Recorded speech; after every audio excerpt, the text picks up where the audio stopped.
What is going on, guys? Thank you so much for joining us right here on Outside the Brand. This is your Monday Night Raw post show for February 13th, 2022. I'm your host, Phil, and of course, this is Outside the Brand. Thank you so much for joining us right here on your Monday nights, wherever you may be.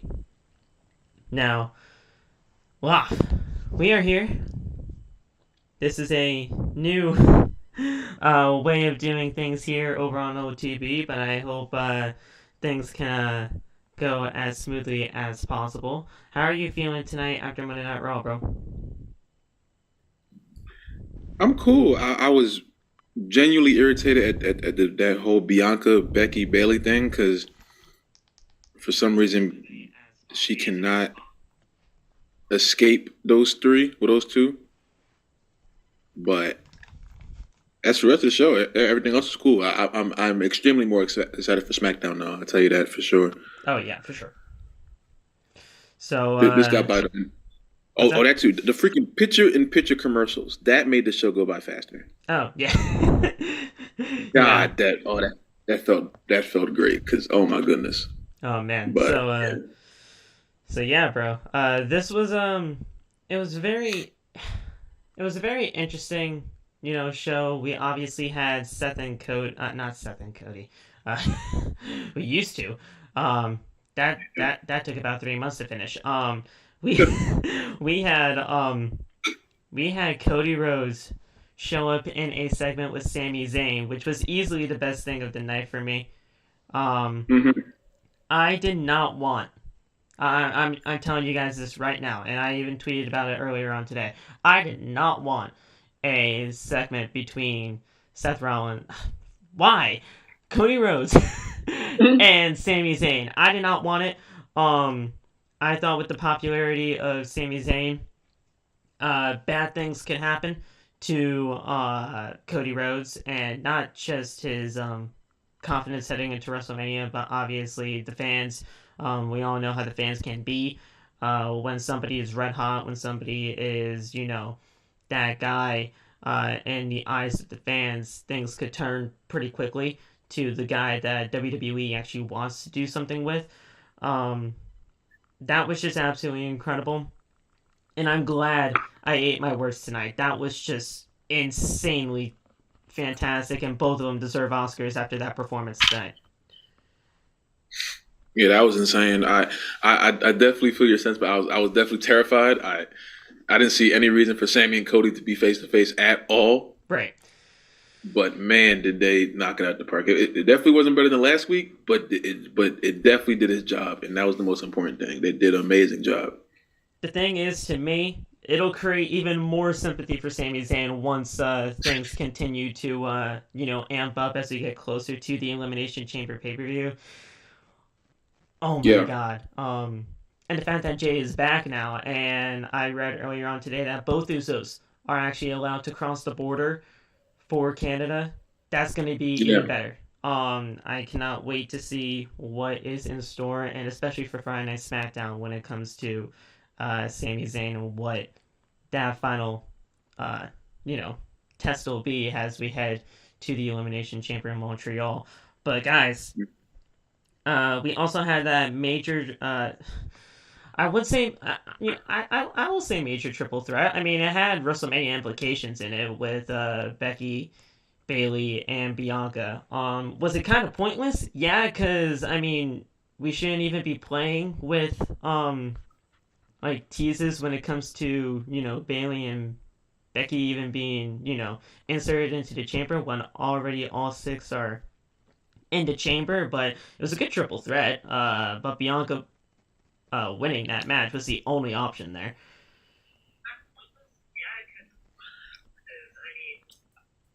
My fault. I was checking the audio on the stream. Okay, we good? All right. Yeah, it Cool. sounds. Hold on, let me see something. It sounds like there's like a slight echo, but it may be just because like it's recording and the stream. Oh, okay. It doesn't sound too bad, but that may be what it is. Maybe if hey Darian, I think you're in the chat right now. Am I supposed to be recording on Zoom and OBS? Let me know, bro. Um, But yeah, bro, this was it was a very interesting way to go about things for that triple threat. But Bianca winning there was the only decision to do. Yeah, I'm very happy they went that guy. I was scared that they were gonna put Becky or Bailey in there, and then Adam Pearce said we can make it a triple threat to start off. I'm like, no, that's stupid. All the spots are filled up. Don't give Becky. Becky just had a match against Bianca. Excuse me, Bianca at WrestleMania, and Bailey and Bianca have such a storied rivalry. Please leave it to someone in that chamber, hopefully Asuka, to win, and then give Bianca a new challenger to possibly beat her at WrestleMania. Right. Okay. So, yeah, man.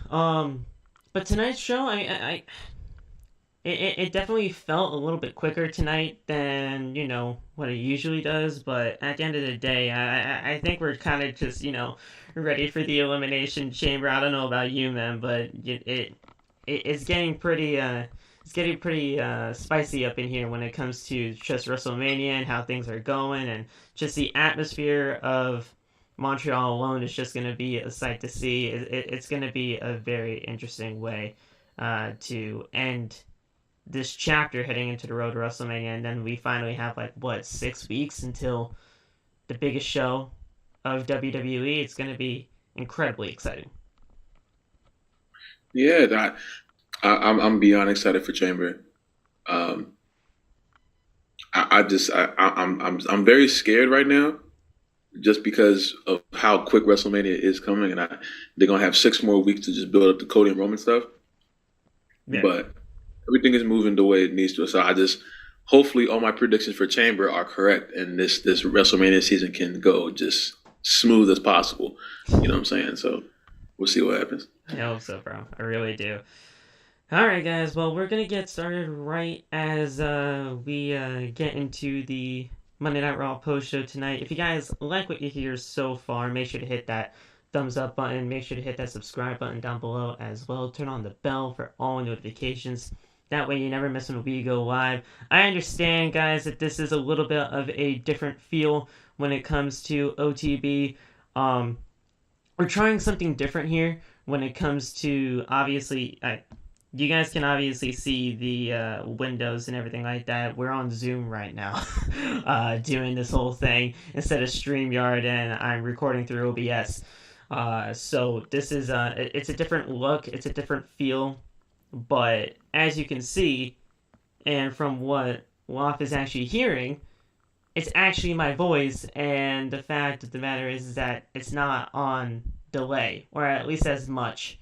Right, bro. So at least it's we're getting there slowly but surely. StreamYard was a good start for us at the beginning, but sometimes when it comes to internet connections and just latency when it comes to audio and all that, it was time to move on, and OBS and Zoom kind of fell right into our laps. So hopefully you guys enjoy nonetheless, and we get things started here on the Monday Night Raw post show. Follow all of us on social media. All the TikTok links for everybody is down in the description below. You guys can follow me at @PhillyMatt_ on Twitter, Instagram, and TikTok. And Loft is the same thing. Hey, look at that. I'm even still messing up. It's not StreamYard, but it's still the same thing. You guys, oh god, you guys can still follow Loft. At Loft Not Famous on all social media platforms. So I think that is, I think that's right. Yeah, you changed it all to everything, so you're good to go there. But guys, let's get them started as we kick things off on Monday Night Raw with Becky Lynch and the WWE official and Adam Pearce. They're already in the ring. They replayed Hall of Famer Lita coming to the aid of Becky Lynch in that steel cage match. And we said things, that we did not expect Lita last night, or not last night, but on last week's show. And it turned out to be absolutely fantastic. So a loud Becky chant broke out. Lynch says that the man has come around in Brooklyn She welcomes everybody to Monday Night Raw. She dressed pretty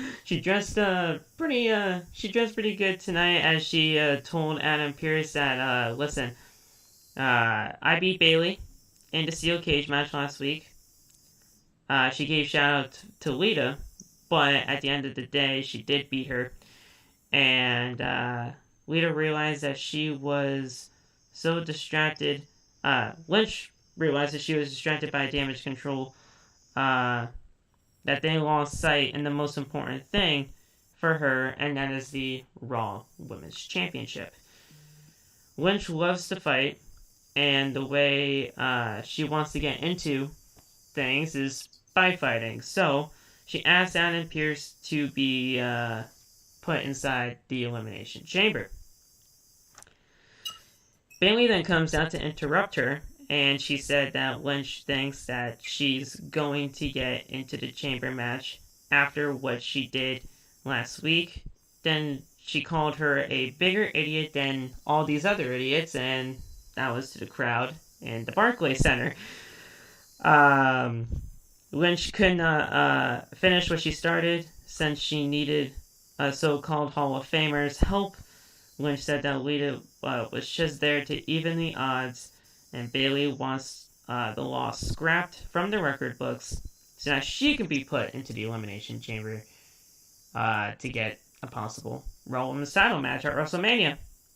Since she is a Grand Slam champion, and Lynch has no recollection of ever being that in her career. So, with that being said, she wanted to be in the Elimination Chamber, and I'm like, at that point in time, I'm like, hold on. Bayley wants in when she lost. Becky wants in because of a win, sure, but she got help. Yeah. None of this makes sense. At all. None of it made sense. And plus, all of them were already qualified anyway. All 6 of them. So they all were in there. There was nobody else to even be put into the match. Bianca came out. She's like, hey, listen, I'm the Raw Women's Champion. Why can't anybody consult me in any of this?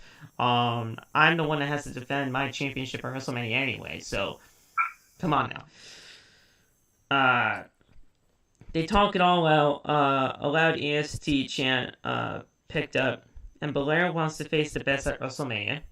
So she proposed that since all 6 of them were already in the Elimination Chamber match, why not we have a triple threat, right? And if one of those 2 win, they're inserted, but if I win, nobody is.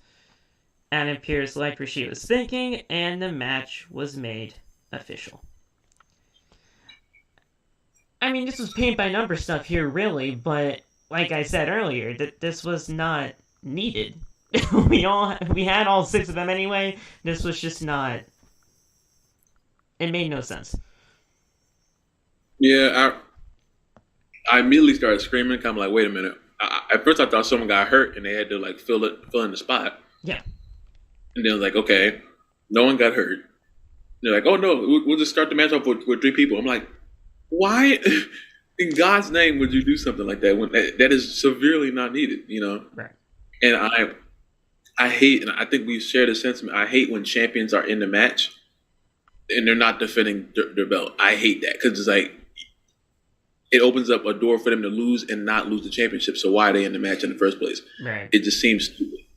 And to the naked eye, if you didn't watch the show, you would think, like, imagine if you turned the show on at 10:30, you would think Bianca's defending a Raw championship against Becky and Bayley. Right, yeah. Now, obviously, that wasn't the case, but it's just that, you know what I'm saying? I didn't want to open up the scenario of Bianca getting pinned or her losing the match when she doesn't have to compete until Saturday. Really? You know what I'm saying? Okay, yeah. But I do understand why they didn't want to do Becky and Bayley again because they just did the match. But if they were going to do this triple threat, and even if they wanted to add someone into the chamber match, I would have just put Chelsea Green in the triple threat, and then that would have been the main event because she already asked for a spot. She wanted to make it a fatal 4-way. Right. She asked later on in the night. So if you wanted to do that, just put Chelsea Green in there, and then I don't know, have like a brawl happen, and then no one goes in, or if you want to add somebody, add Chelsea Green in. But don't add Becky in. Don't add Bailey in. Bianca needs to get out of this whole fight Becky, fight Bailey ping pong battle she's in every time she's champion, because I think that's what throws people off on her championship run. She's not beating people constantly like Roman or Gunther or Theory. She's fighting the same two people. Yeah. Most of the time, you know. So hopefully this open. It's funny because the first time she's fighting someone different than those two, Asuka most likely is going to beat her at WrestleMania. Right. So it is what it is, but it's cool though. Yeah, it's a very...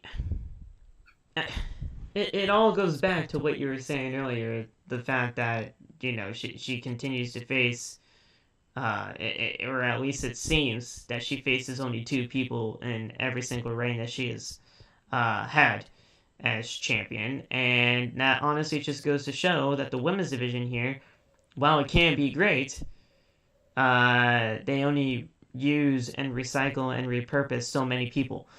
That's why we need a draft to freshen up things. And even at that point, I've never been a fan,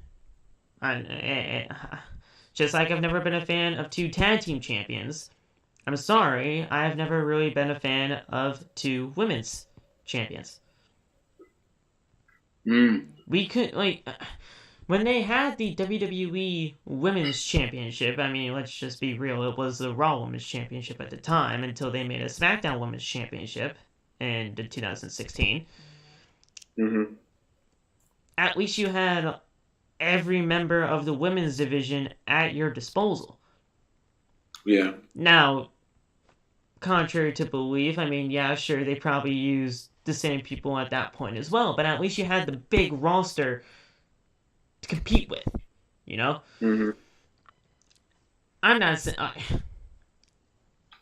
do we need just one women's champion now? I mean, I'm technically not saying that, considering how many women are in the WWE right now. I'm just saying that at that point in time, when we did only have one women's champion, we at least had the bigger roster at our disposal to get new feuds and to get everybody their chance to shine, even if it didn't always work out that way.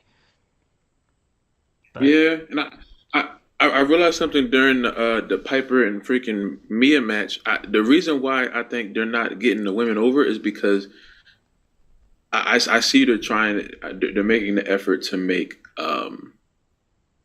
bigger, like, to make longer feuds that aren't surrounded around the championship with the whole Candice, Mia, and Piper thing. But God, the crowd didn't care. No, yeah. And they only got like 4 minutes, you know? So it's just like, it was a glorified squash match. I'm not sure why Mia lost. I know they're trying to repackage Piper as the big, undefeatable, you know? Right. But I don't know what is needed, but something has to happen, because the women's championship, that's going to be okay, because people are going to care about that, because that's a championship. But the women's mid-card scene, I think what you have to do, and I don't know if you're on board with this, but I really wasn't around. I wasn't really down for the whole title unification thing with the Raw and SmackDown championships. But if you want to do that, then at that point, if you want to get one main Raw and SmackDown women's belt, I think you should have a women's IC or a women's US belt for the mid-card title for the women. I mean, they need some incentives. Yeah, they need something, because, I mean, yeah, sure, you know, at first, you know, the whole Becky and Bailey feud, I'm just using these two as an example. At first, I mean, they looked like, you know, they were just going at each other's throats, you know, for, you know, whatever reason, like dominance or whatever, because of damage control and all that kind of stuff. But honestly, at the end of the day, what were they really fighting for? Yeah.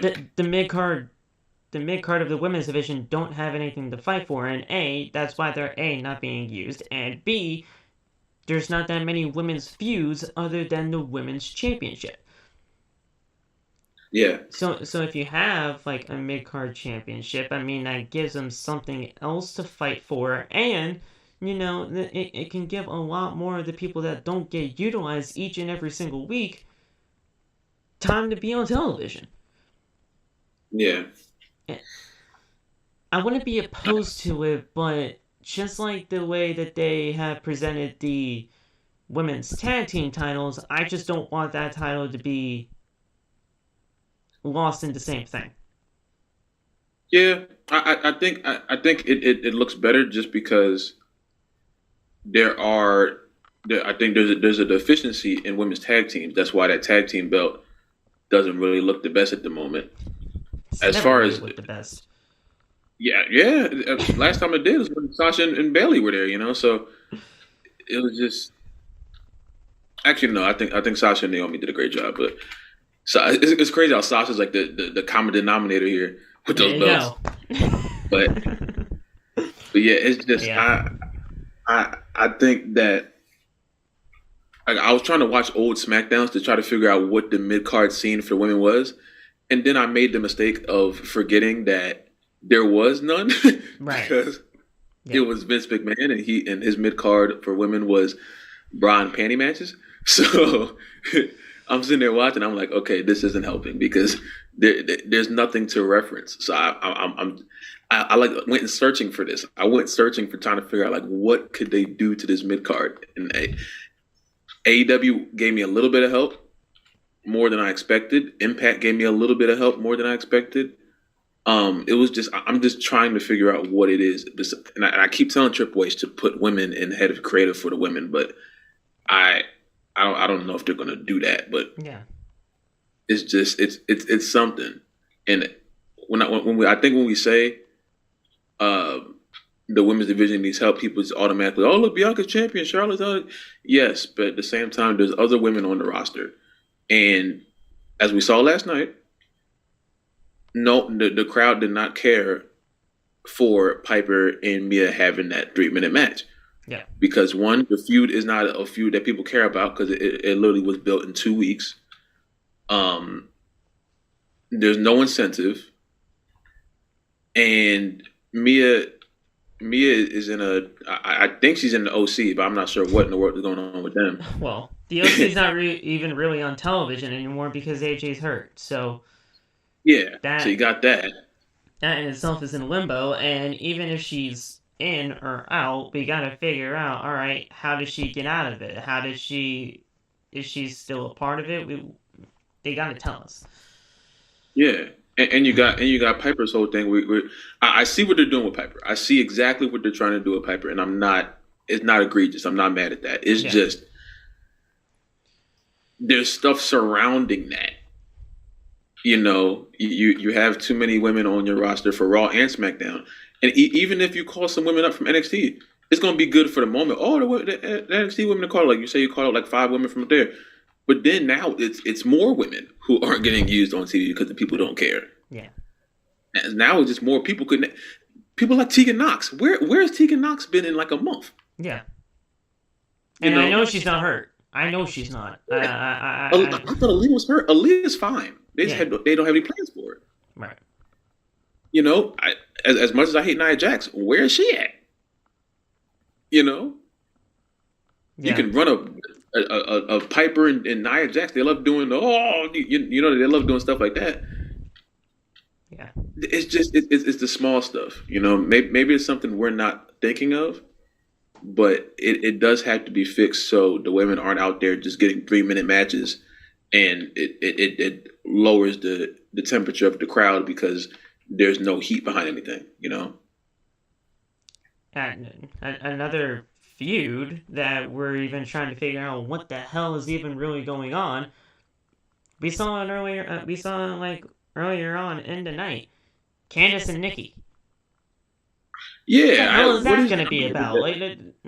She's playing hide and seek with her friends. I mean, I'm guessing that's sanity, but at that point, who is in that group again? And B is Eric Young, who supposedly signed with the company. Is he even being a part of it? I meant to ask you, 'cause I thought it was like some NXT stuff that I just didn't know. So I'm like, okay, maybe this is something I'm just like not hip on. Because Candice and Nikki Cross never cross fast. Really? They, as far as I'm aware of, or at least to my knowledge, I don't think they really ever did anything, um, or at least, they even really called back to this. I mean, I don't even think this is a callback. I think this is kind of just something new that they're trying to do. But I don't know. That in itself is just weird to even try to grasp around, because if she is trying to do something with Sanity, when are we actually going to see something? Yeah, I was looking forward to that. Hopefully they didn't just like scrap that. I definitely looking forward to whatever they're trying to do with that. So because she has their music. She has their music. So I mean, like they brought the music back. So yeah. I mean, hell, listen, guys. I actually can't even see the live chat anymore, so I'll have to look at this later. But if to my knowledge is wrong and Nikki and Candice have done something together, let me know, because I actually might want to check that out just to see if it is kind of like a callback to anything. But yeah, just let me know. But after all of that took place, we had Byron Saxton backstage with the Judgment Day. Saxton says that Balor will team with Rhea Ripley against Edge and Beth at the Elimination Chamber pay-per-view, and Damian Priest will step inside the Elimination Chamber for the U.S. title. Is Judgment Day prepared for this huge week ahead? Priest wonders that if 5 men are prepared to be inside the Elimination Chamber with him. Dominic Mysterio then says that he knows a thing or two about being locked up. Sure you do, Dom. In the streets. Oh my God. So he says that he knows a thing or two about being locked up. Priest will run the chamber like he ran his block. Mysterio just got off the phone with his mommy, and since she's still traveling the world promoting WrestleMania, she's excited about the Elimination Chamber and Valentine's Day, and gave a little bit of a smirk after that. Finn was like, "Ooh, yeah." Disgusting, man. They're insinuating more and more. So she's excited about all of that. Balor says that they have the Street Profits up next. If they want the smoke, they're going to have to bring it. And we did. We had the Street Profits take on the Judgment Day and Finn Balor and Damian Priest. Pretty good match overall. I really did not understand the purpose of this match other than Judgment Day, getting a win and getting some momentum. And that is exactly what happened, as the Judgment Day did pick up a win here in this tag match. Yeah, it's cool. I mean, I was expecting a Judgment Day win. I absolutely loved them. I did. The only person I'm not picking to win on Saturday is Damian out of that whole group. Yeah. But I do think that the Profits are spiraling. I think you have to pull the trigger on Montez on Saturday, honestly, because I don't know what more you can do with the Profits. The Profits are spiraling in the same spiral that I feel like Alpha Academy is. That's why they're breaking them up, Yeah. Well, it looks like they're breaking them up. I don't know. They're trying to get Otis all juicy, so I don't know what's going on with that. Yeah. Jesus. Whatever that means. But talk about that a little bit later, Kai. I'm going to say some curse words. Sheesh. That was terrible. But yeah, I understand where you're coming from with that. They got to figure that out, because it's just, I don't want the Profits to break up in the Rey Mysterio and Batista. You're supposed to be. I don't want them to break up that way. Right. I want them to break up like the New Day broke up. Like, Well, not even broke up. The way they separated, they just went to different shows, and they didn't hate each other. They just happened to go on different shows. Yeah. You know, hopefully they do that on the draft. I just stuff like that. I feel needs to happen soon because I still blame the bloodline for the deterioration of the profits. You know, because as good as those matches were, you went to a point where the profits lost twice in matches where at least one of them they should have won. Yeah. And now people don't care about them because now they've seen them lose twice to the Usos. I'm not saying the Usos are a bad team, but anytime you see a team lose so much to one time when they're like getting these main event spots, you're not going to want to see them anymore. You're not going to really believe. Now, thank God the fans still believe in the profits, it seems. I know I still do, but it's hard now, you know? So I don't know. I'm happy Judgment Day got the win, but I'm not really happy it was at the expense of the profits, you know? For sure.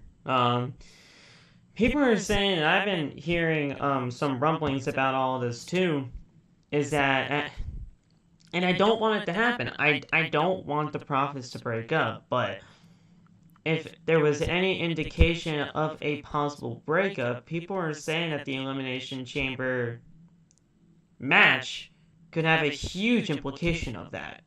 Having Montez win the United States Championship and Angelo being jealous that since he was not the one to qualify and Montez was, people are, insinuating the fact that Montez is better than Angelo, and Angelo could be the one to turn heel on Montez because he has been absolutely killing it as of late in their matches.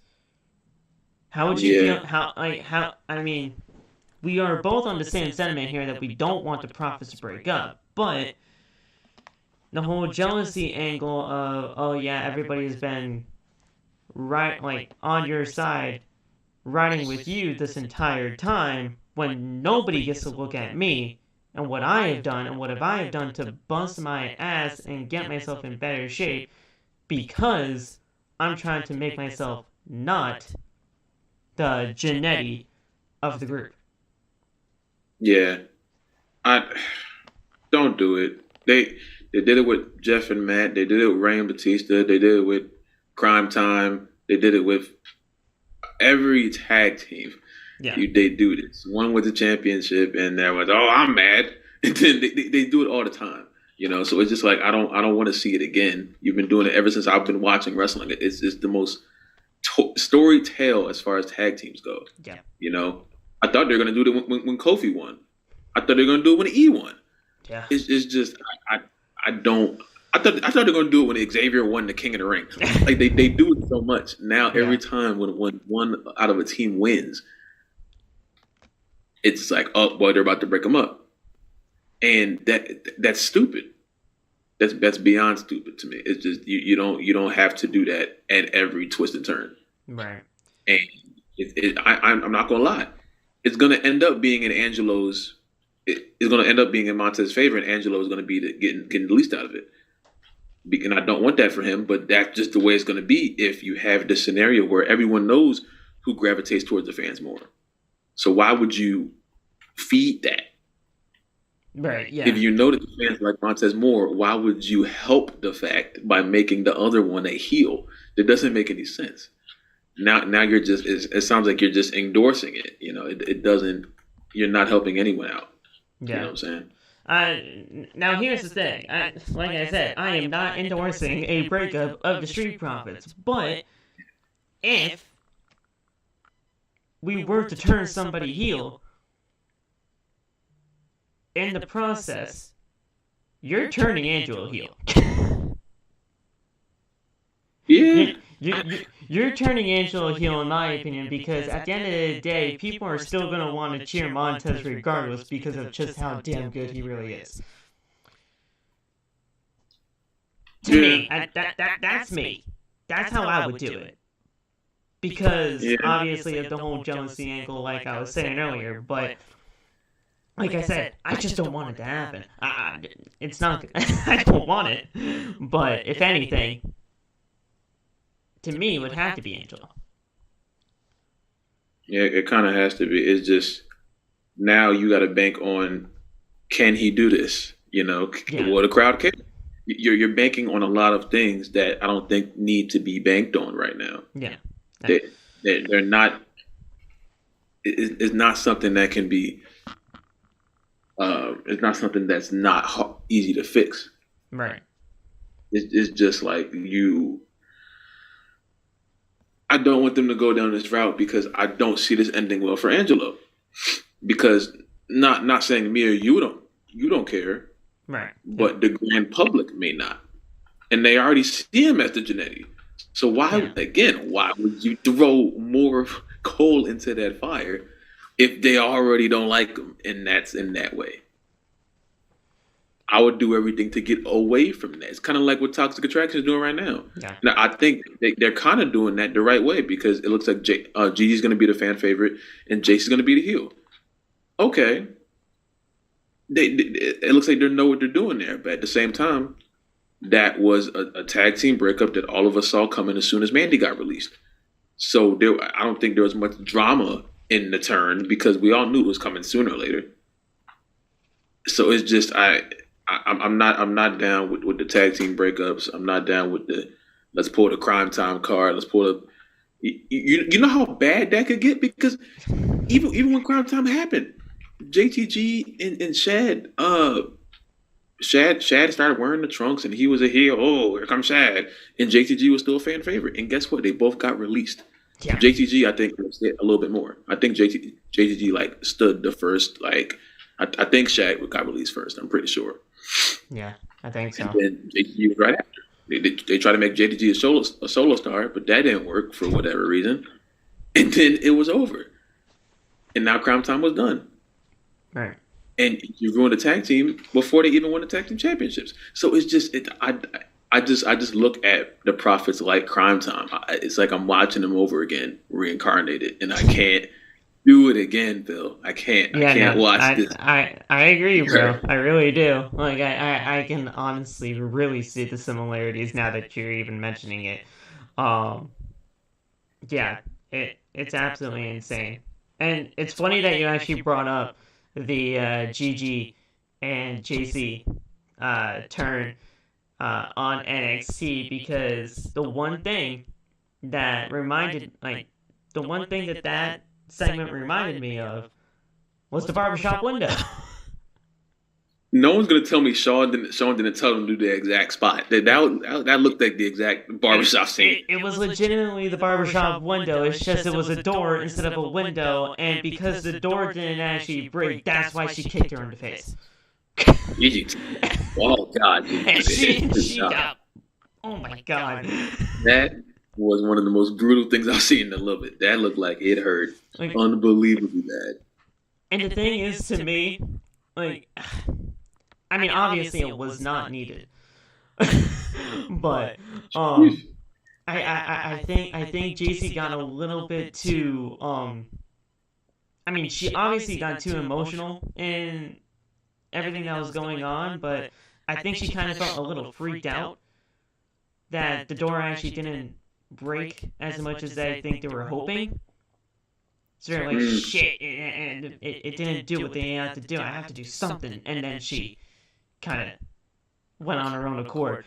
Now, like I said, that wasn't completely needed, but I understand where the sentiment was coming from. I mean, hopefully they went to the bag. They were like all good, and they actually kind of, made amends after that, because that kick, that was not. It obviously did not look pretty, and the aftermath of the whole thing definitely looked bad. So yeah, we'll see tomorrow though, or technically tonight, as JC explains her actions on NXT. Ooh. So so that goes. So we'll see there.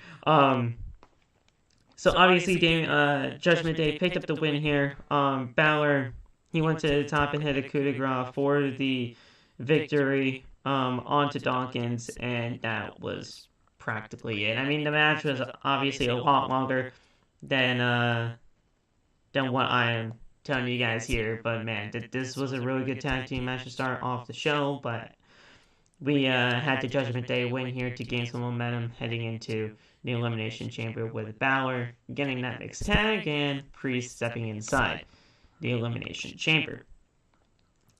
Ford gets in the ring to check on Dawkins, but Priest super kicks him. The Judgment Day start to triple team Ford until Edge and Beth Phoenix ran down to the ring to a huge ovation, and Edge cleared the ring.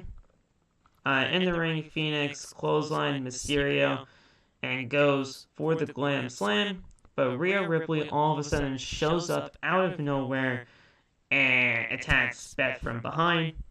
Ripley is actually in Brooklyn tonight when they said that she was not here. As told to us by Kevin Patrick. God, I feel so bad for Corey Graves, bro. Yeah, he is legitimately carrying Kevin Patrick through this show. You gotta do something. Dude, they need something. How was that? That could be wrong too. How was that new guy on Level Up? Okay. He's alright. I mean, he's not terrible. It wasn't like, oh my God, next Ronaldo, it was just. No, I was never actually looking for the next Mauro Ronaldo. I was just hoping better than Kevin Patrick. Me and you could be better than Kevin Patrick. So I'm just waiting for them to figure that out themselves, because it's not helping anything at all. It's making it worse, and Corey is out there working overtime, and that shit's bad. Yeah, I don't know how his back's not broken yet from carrying him through the show. It's ridiculous. It's ridiculous. It's absolutely crazy. So Ripley attacked Phoenix from behind.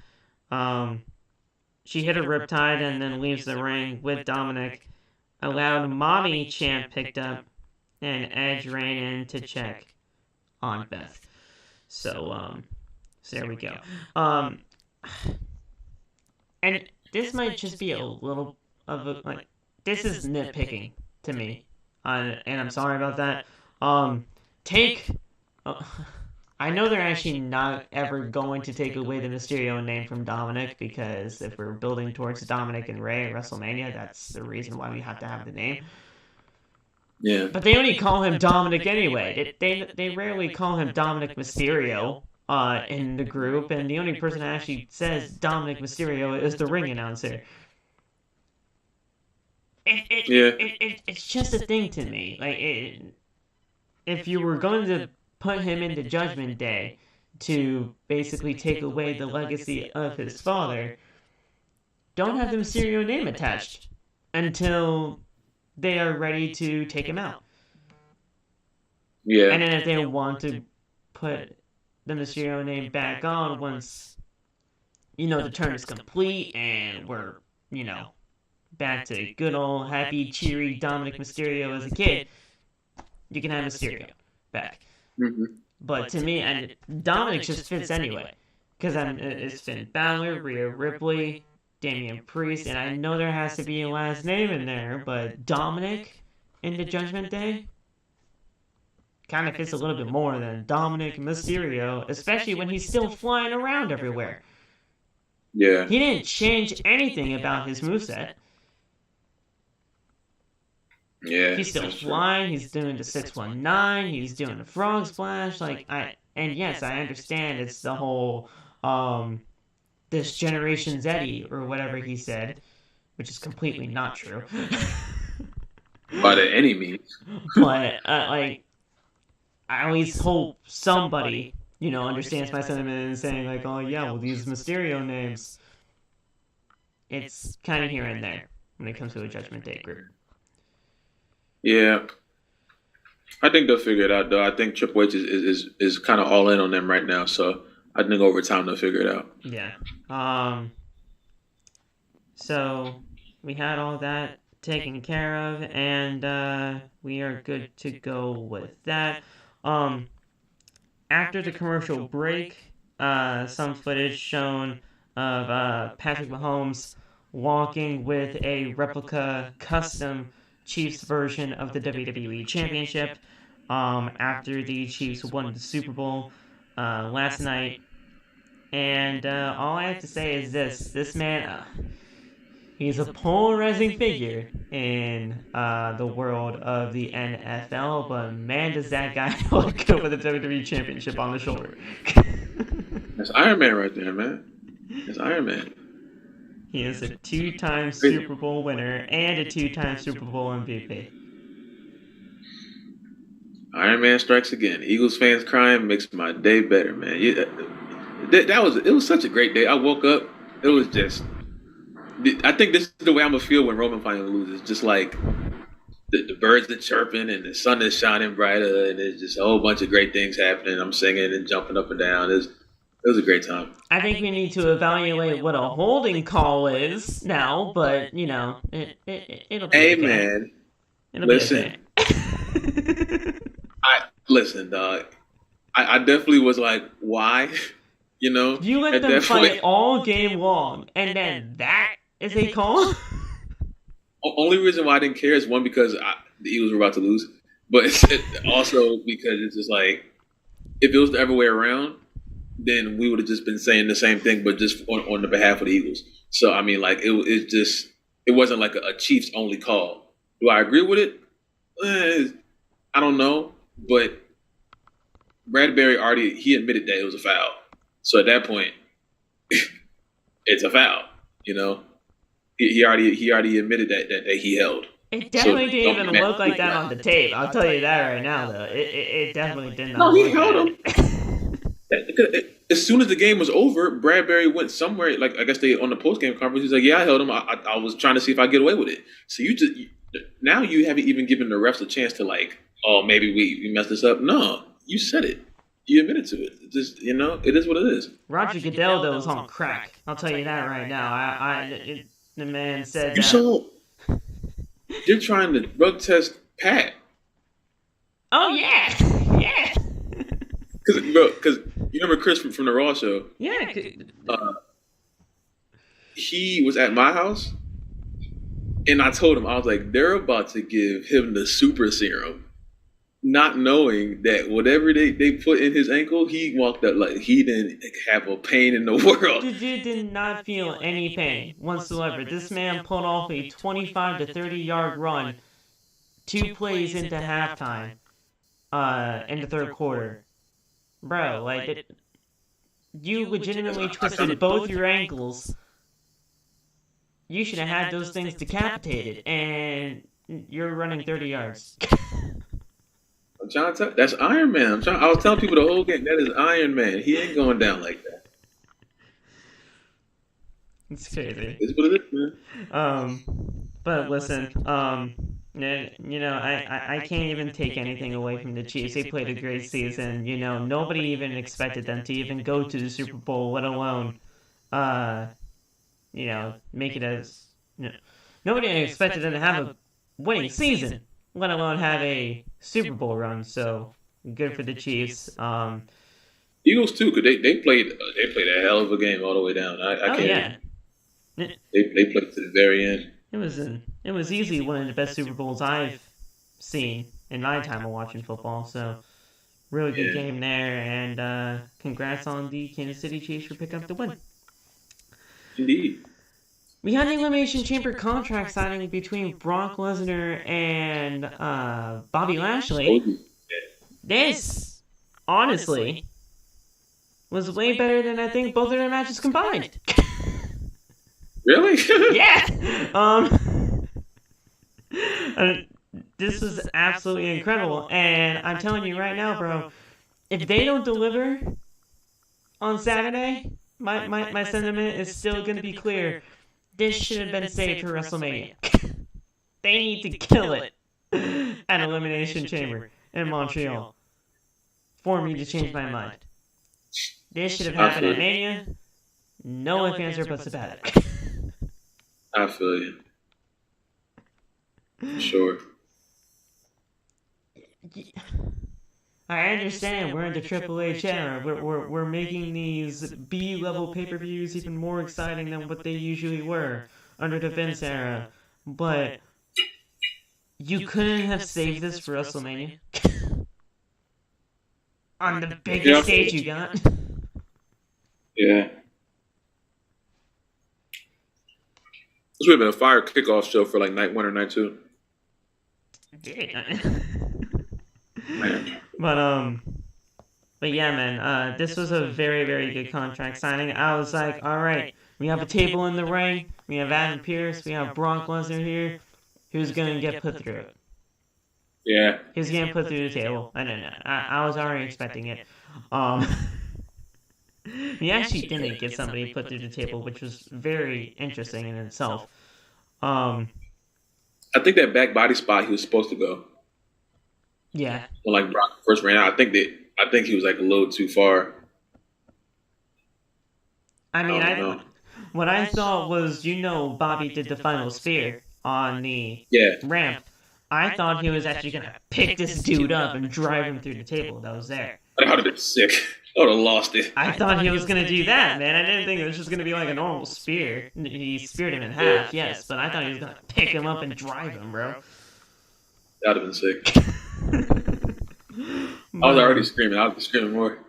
But yeah, that was. I thought it was a really good contract signing though, because Adam Pearce, he's in the ring, which obviously had a table and chairs for the contract signing. Brock makes his way to the ring to a huge ovation again. This guy is continuing to get massive babyface cheers. Honestly, to me, like, I don't even care if Brock's supposed to be a babyface or a heel. I just think Brock's just at that point now in his career where we know when Brock is here, something's about to go down. We just love it. Yeah. I mean, can't be mad at him. I mean, yes, some people still hate him, some people love him, but at the end of the day, you know something's gonna go down. Yeah. He has that. He's one of those wrestlers that still has the music that when that music comes on, you know something bad's about to happen. Right. You know. So Brock already signed the contract from last week. So Bobby has to just come out here and do the same thing. Lesnar demand Lashley to get his ass out there and sign this. Lashley's music hits, and he brings the security force with him. So we got the whole population of Canada out there with him. He's just here, doing the dang thing, being the biggest Bob we ever could see. Indeed. And they just line at the ramp, and they bring another table and a chair for him to sit down at. Bobby Lashley walks out to the stage, and he's very pleased about what's about to happen. Lashley says that things are not going down like this. This is not going to be Brock Lesnar's show. Lesnar wants the contract signing, so Adam Pearce rolls out the red carpet. Lashley is sick of this. The way Lashley says it, however, he faces Lesnar. He's left him either pinned, unconscious, or eliminated from the Royal Rumble. They're doing things on Lashley's terms. Lesnar tells him to get his ass in the ring, and Lashley just sits at his table on the stage. He's just sitting there. He's just letting Lesnar wait. So, with all that done and over with, Lashley said that he's had his agents, managers, representatives, and even kids look at the contract that Lesnar presented.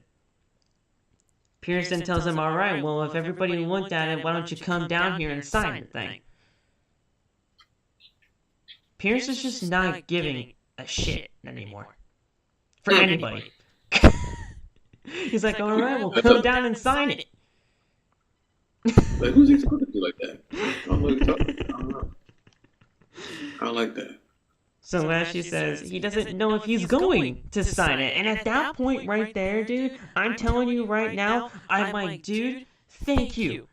If he is not signing this thing, we're saving this for WrestleMania. But it was going to get signed. Sure. I was like, damn it. Pretty much. So Lesnar's irate at this point. He takes off the cowboy hat, and when you know you take off the cowboy hat, you're being serious. Lesnar tells Lashley to get in the ring and sign the damn contract. Lesnar says that Bobby is scared, and a Bobby scared chant rolled out here in New York. So Lesnar found that very amusing. He thought that was probably one of the funniest chants he could have ever chanted. I'm sure he did. He was like, he's like, Bobby's scared. Nice. I'm like, thank you. It's so sad. Thank you, Lesnar. So, because apparently, due to Brock Lesnar, he's like, hey, well, since Bobby's scared, Lashley doesn't even seem to have the balls to face Lesnar one-on-one. So I'm like, oh shit, you should not have said that. Yeah, we're talking crazy. So Lesnar leaves the ring to start taking out multiple security guards.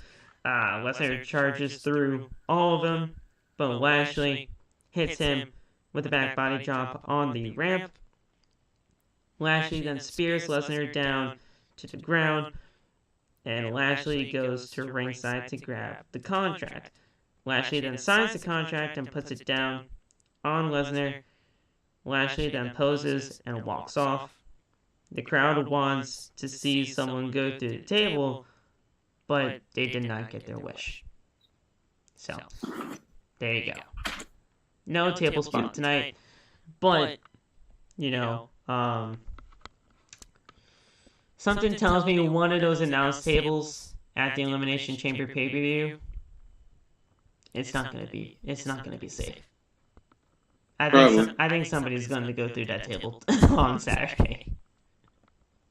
Probably. So yeah. We'll see how that match goes. I'm really hoping for the best when it comes to the third and final match between these two, because the first two matches, I mean, they were less than stellar. When you're actually thinking of Brock and Bobby, you're thinking of like, oh yeah, these two juggernauts are actually gonna go at it one-on-one. It's gonna be great. Yeah. It didn't live up to the hype as much as people were thinking. Rumble, the first one, Rumble, that was the first of its kind, so we were like, alright, we're expecting great things. It wasn't bad, but it wasn't what we were all expecting. Yeah. The second one, that ended in terrible fashion. For real. And now we're trying to figure out this third one. Bobby needs to win. No doubt about that. I hope so. But I wonder how we get there.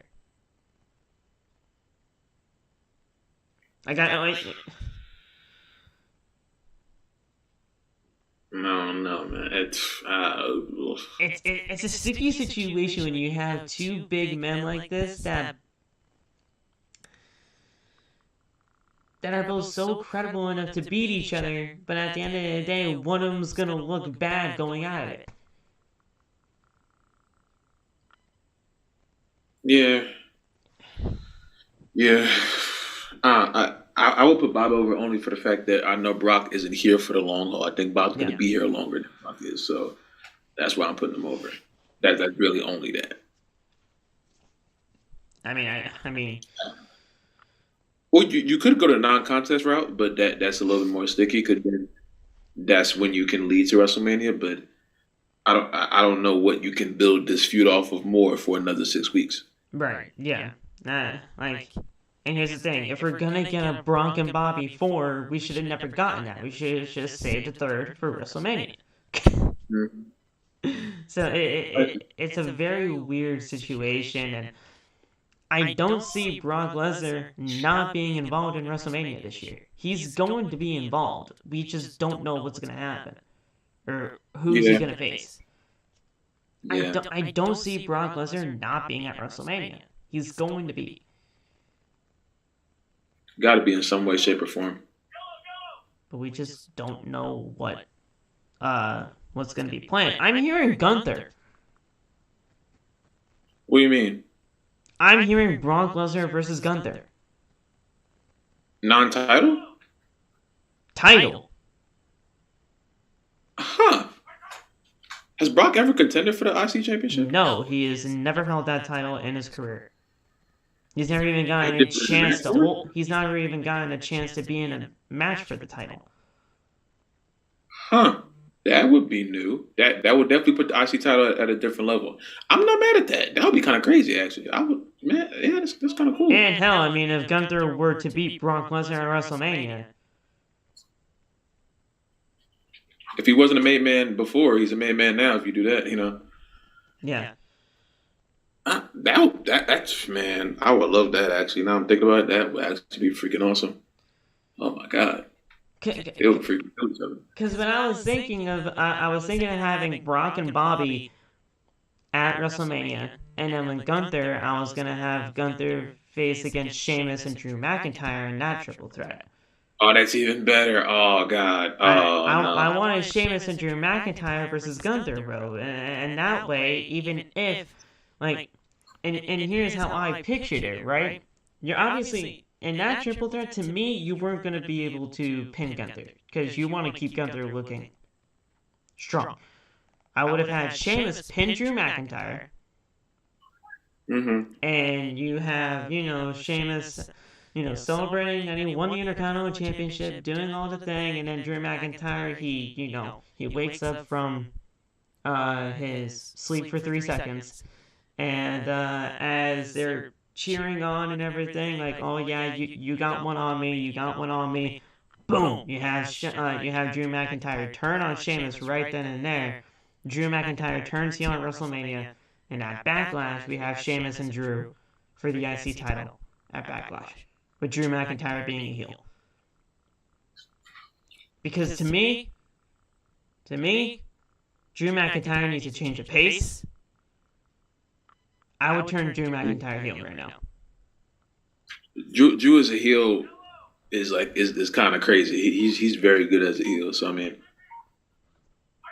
those were the 2 matches I had planned for WrestleMania. I would have done that, but if they are actually looking for Gunther and Brock at WrestleMania, I wouldn't be too opposed of it. But I would have saved that match for SummerSlam. Yeah. Non-title. Yeah, I feel you. Because, I mean, when they were even facing off against each other in that face-off and the Rumble match, we didn't get as much as I thought we were going to. Yeah. So I was going to save that to build it for a SummerSlam, a huge SummerSlam in Detroit, to face those two against each other. But... yeah. Who knows what can happen, bro? A lot of things can happen in those 6 weeks, but we'll see where things go. I mean, we have Madcap Moss to worry about now with Gunther, and even though that's not gonna work out in his favor, yeah, man, he's going to get walked on Friday. But yeah, those are the 2 matches I had planned, but it's all right if we get things going, we'll be good to go there. We talked about this earlier, but the Piper Niven match and Micha and Mia Yim match, this was nobody cared about this. Yeah, no. Piper got the win, and like Love said, we understand what they're doing with Piper. they're trying to make her this dominant, force in the women's division now after being, presented as Dewdrop, which is a very, very, you know, as they should try to get the whole Dewdrop name off of her and try to present her in a better light, which I'm glad they're doing. But when it's a meaningless feud like this, nobody's gonna care. Yeah. Yeah, it's just they got to figure that out because I don't want it to seem like we don't understand the sentiment because the sentiment is understood. It's just delivering this has to be in the right way, and I'm not 100% sure it's in the right way at the particular moment. It could change, but right now it's kind of freaking me out because I didn't like the fact that the crowd just didn't care. And I understand why the crowd didn't care because they're just out there having a random match to them. Right. I highly doubt no one came to Raw. Highly doubt anyone came to Raw was like, I wonder what the next chapter in the Dewdrop and Mia Yim freaking saga is. Right. Yeah. I'm pretty sure no one came to Raw waiting to see the next chapter of that because it's only been 2 weeks and. Even if it was longer, we don't even know why they're mad at each other. It was just because of how the triple threat or the fatal four, whatever that match that was, how that ended. Yeah, and Piper was mad. So why? So Piper being mad, and now we're supposed to believe in this match right now. I don't know. They gotta wait for stuff like this. They gotta at least give me a promo battle between them. I feel like the women don't get enough time to go out there and just cut a old school promo of how they just don't like the other girl. Right. No belt. Just, I don't like her. Let me tell you why. 50% of getting these matches over is the promo. The other 50% is the actual match, but 50% of it is promo. It's like movies. You got to promote the movie before you do it. Yeah. So it's just. That maybe, and I'm just thinking of that. Maybe that's it. Maybe they're not giving the women promos enough to get some of the matches over. I've never heard Mia cut a promo, and I've heard like a tiny bit from Piper during that whole like Becky and Liv thing. I don't know. Maybe it's that. It's something though. And you have a 3-hour show. It's not like you can't find time for the women here. That too, and it's like, oh, bring her to SmackDown. Bring her to SmackDown for what? You're losing an hour, plus the fact of their division is, in a limbo just as much. Yeah, it's just that women's mid-card scene. That is what needs to be overhauled. That women's mid-card scene is scary. So they got to figure that out soon, So Niven punched Mia to the corner and clubbed her in the chest. Niven then goes for a slam, but Michin then slides off and tries to eat defeat. Nivens then fights her off and does a black hole slam for the win. She's calling it the Loch Ness Slam, apparently, from what the commentators were saying. Interesting name.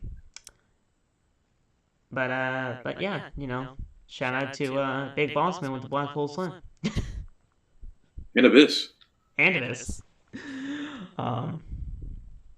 But yeah, it's not that we don't understand the sentiment, it's just the fact of the execution and the way things go about it when it comes to feuds that aren't involving a championship.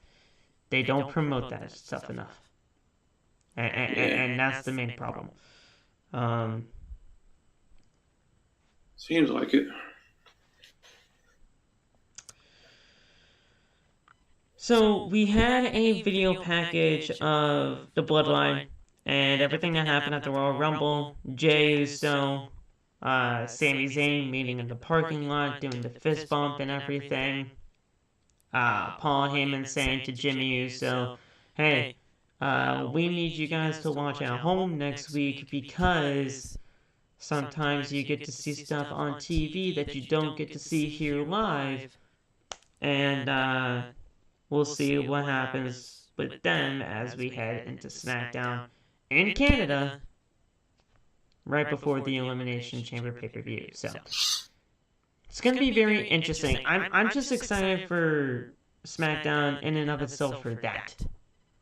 Because Roman's going to be there next week. So that's going to be crazy. So we're good to go there.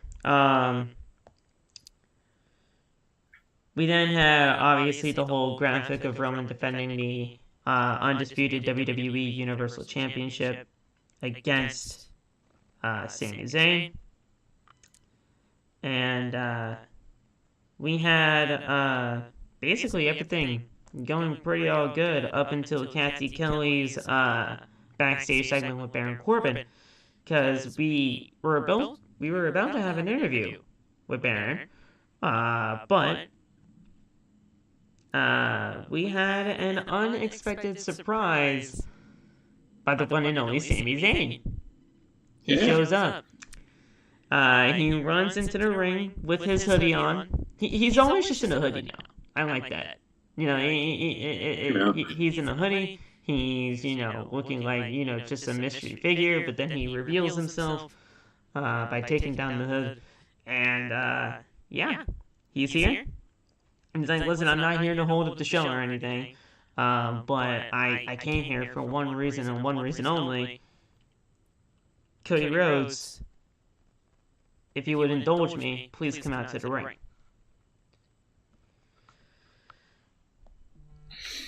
We heard the words that is basically building the entire feud between Cody and Roman. Wrestling has more than one royal family, and Cody does come out. Like I said, I was very scared. Terrified. I was very scared to see what was actually going to be happening here.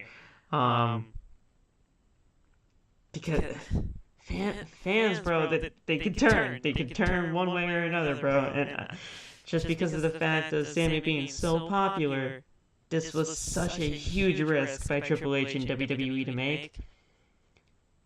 But holy shit, did it pay off in the end? Yeah. So I'm not going to be able to do it justice with the notes here, but hopefully you guys will understand the sentiment of everything that was going on. Cody Rhodes, the winner of the Royal Rumble, he makes his way to the ring. Rhodes gets into the ring, and the crowd is absolutely just... They are erupting for Cody Rhodes at this point, right? They are erupting. They're singing his song. And when that whoa hits for the pyro... That's the best part about the song, man. Because everybody does the whoa, and the pyro makes perfect sense for it.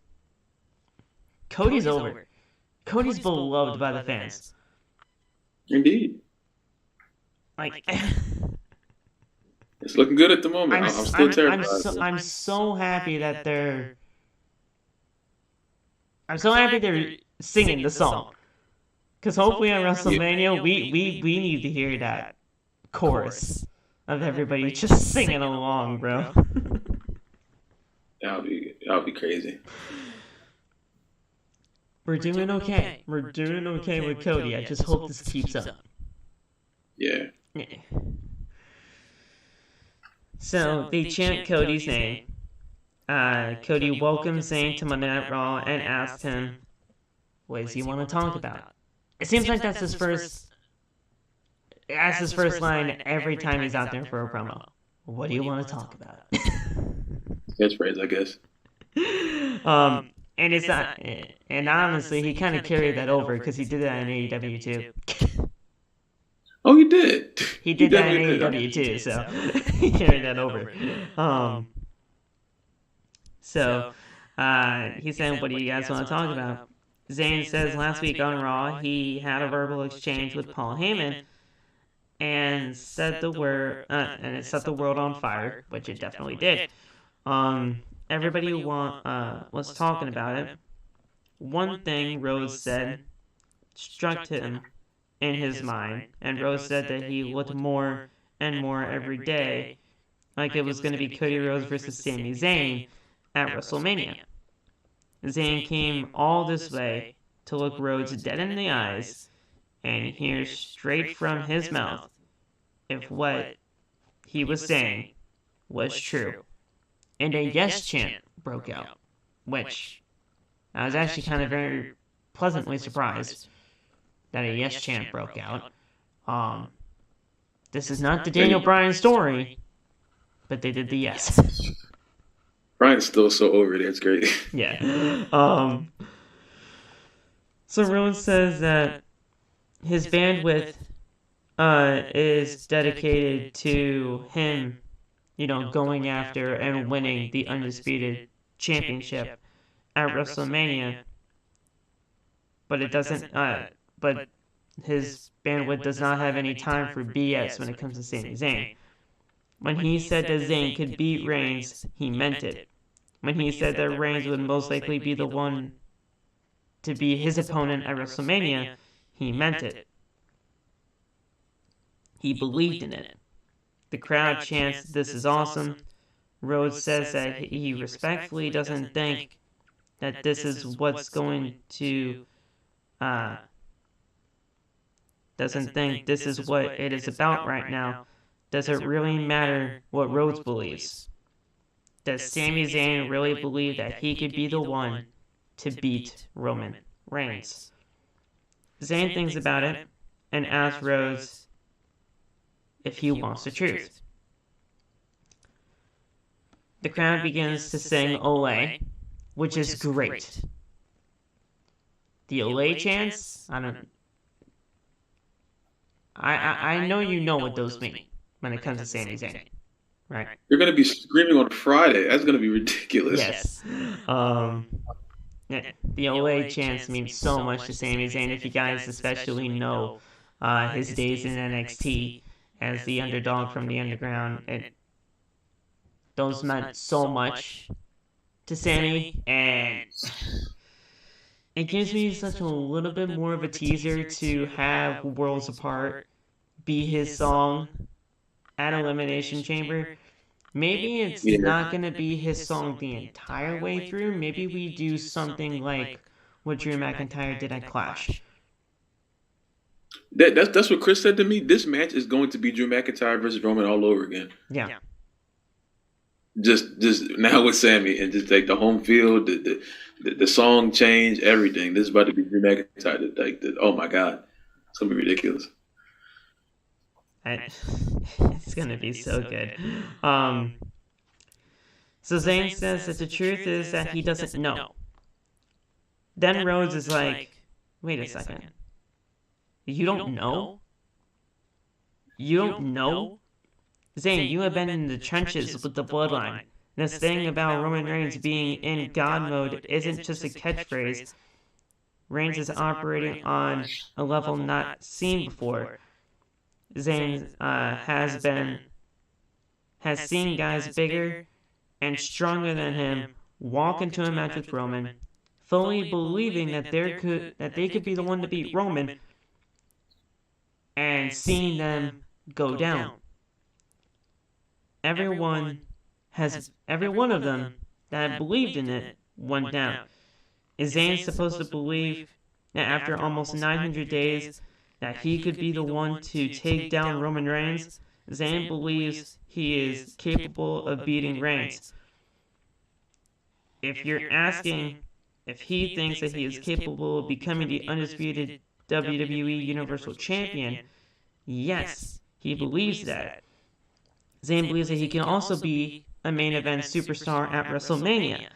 Zayn has to believe that, because in every fiber of his being, if he doesn't believe in it, nobody else will.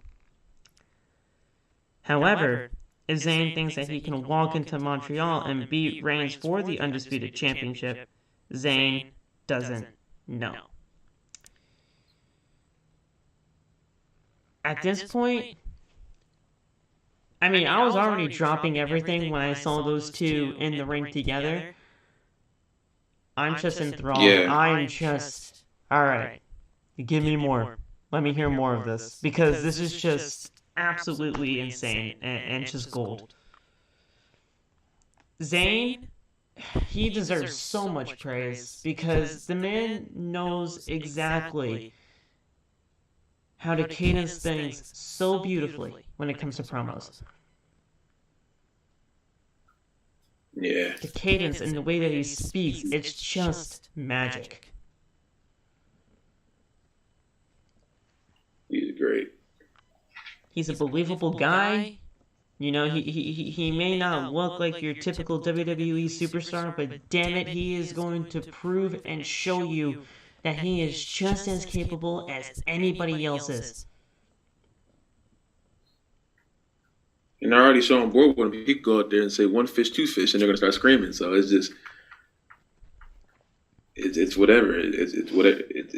He has everyone in the palm of his hands now. So now he can just do whatever, and it's going to work. Not to mention you're in there with one of the best storytellers in pro wrestling right now with Cody. So it's just, it's a lot.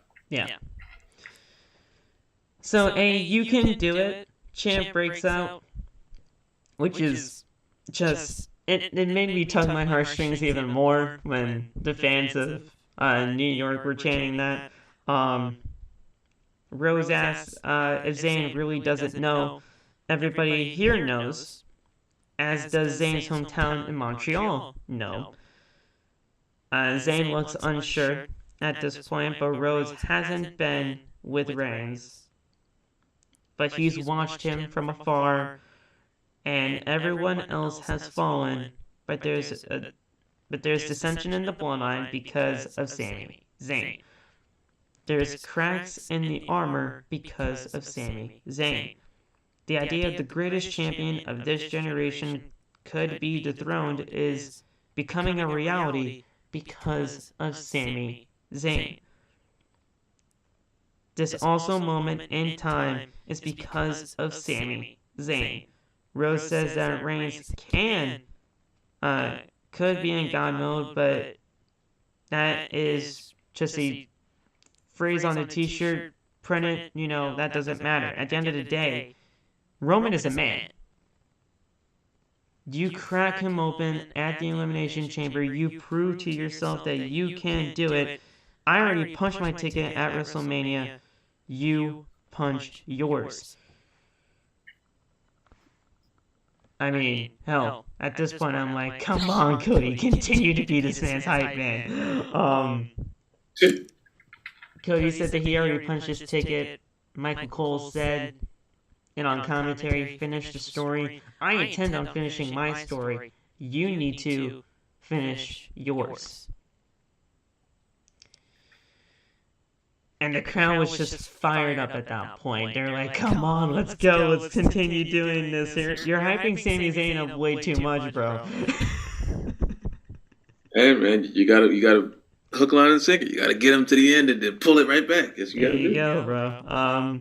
Rose has one more thing to say to Zayn.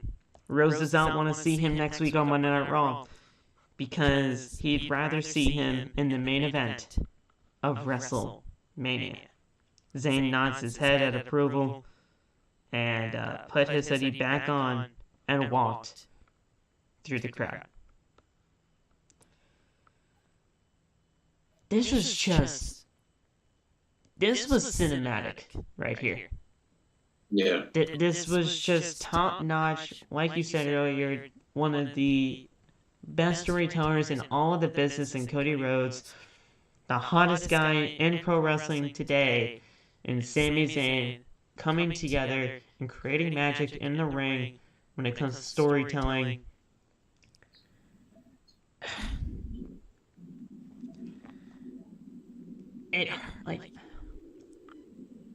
What I love to see Sami Zayn get the title in his hometown. Yes. But man,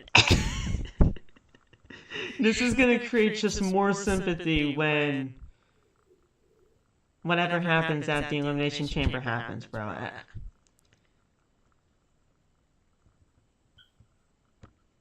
I don't. Yeah, this is insane. Like, They built this up. I wish it was tomorrow. I wish it was tomorrow. I wish it was Saturday. yeah. I wish it was Saturday. Oh. I understand why they had to do this promo here. I understand that because Roman's showing up on Friday and all that kind of stuff, and we're gonna see what happens between Jay and Roman and all that on Friday. Mm-hmm. But man, just imagine if Cody Rhodes was just not advertised for SmackDown, and we just see Cody in the ring. And we're just doing all this stuff, and we're getting things going, and, all of a sudden, we have this promo on Friday instead. Oh my God. In Canada, that would have been unreal. In Canada, dude. The atmosphere of the match alone is going to be worth watching. Yeah. I'm already excited for the match. The match is going to be great, but the atmosphere is what I'm really looking forward to. Yeah. This is going to be possibly bigger than Punk in Chicago at Money in the Bank 2011. Very well could be. Because you know how hot that crowd was. Oh yeah, I was watching that. That was crazy. That was insane. I think we have to acknowledge the fact that Cody has pulled two of these out of the hat 2 weeks in a row. Yeah. And the fact that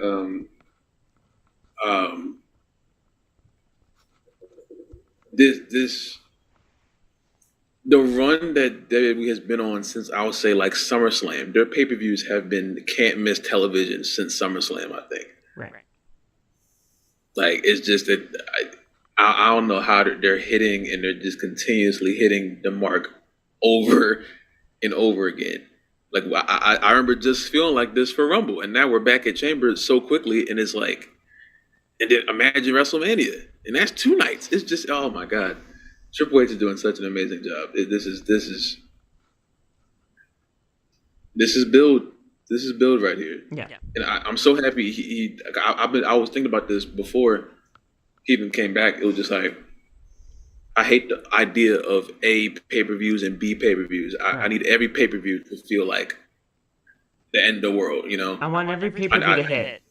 I want every pay-per-view to feel important. I want every pay-per-view to have stakes, heading into the next one, heading into the next stories, going through the weeks. Every pay-per-view should feel important. Yeah, I know. It's like, oh, this is the WrestleMania Backlash. I want WrestleMania Backlash to feel exactly like SummerSlam feels, I want every pay-per-view to feel like something drastic is going to happen or could happen, So, this is great so far, though.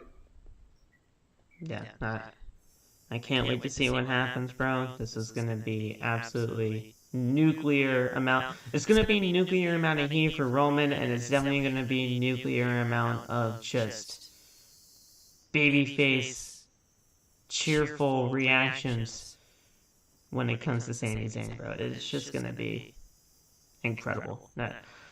Yeah, I absolutely love it. I loved everything that they did. I mean, Cody's always gonna get massive praise from me, but after everything that he did tonight, not only just for Sami Zayn but for himself as well. I mean, he proved a lot of people. That while Sami Zayn is probably, higher on the popularity scale right now,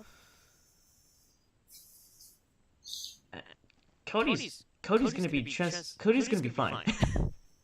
That's what I'm trying to say. Cody's gonna be fine when it comes to the cheering. They did a cute move. They did a little Roman, and then they like slash Cody or Sammy. That was cute, but they already announced Cody and Roman weeks ago, so it's just they already told them themselves. But I like what they did just to add that little of anticipation, like it maybe could happen, But I think Chambr is going to go the way like both of us expected it to go. Yeah, I really hope so. If it goes the way I think it's going to go, holy crap, is that going to be like an amazing last hour of that show?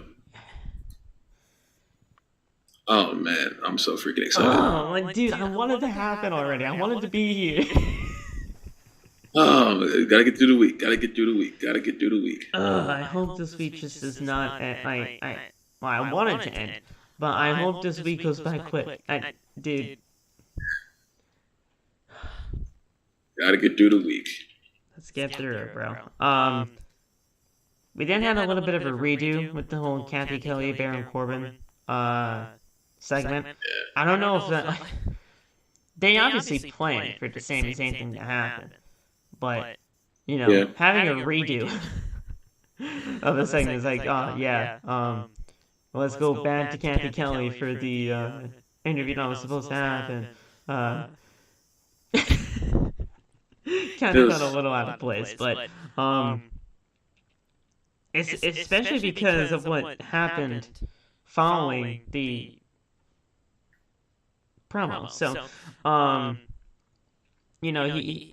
Baron Corbin, he's just mad that JBL kind of turned on him and everything like that. He's like, listen, I don't need a stupid cowboy to be in my corner and everything like that. We interrupted my promo, my interview for Sami Zayn. At Elimination Chamber, Roman Reigns is going to destroy Sami in front of his family and friends, but no world does Sami Zayn beat Roman Reigns. The last person to defeat Roman was him at the Royal Rumble. He was blindsided by Brock Lesnar. Otherwise, he'd have gone through the match and gone to beat Roman Reigns at WrestleMania. Instead, another guy won the match. The guy who won had a minor injury to keep him out for 8 months. Minor injury when you basically lose your arm. Yeah, nice. Baron Corbin.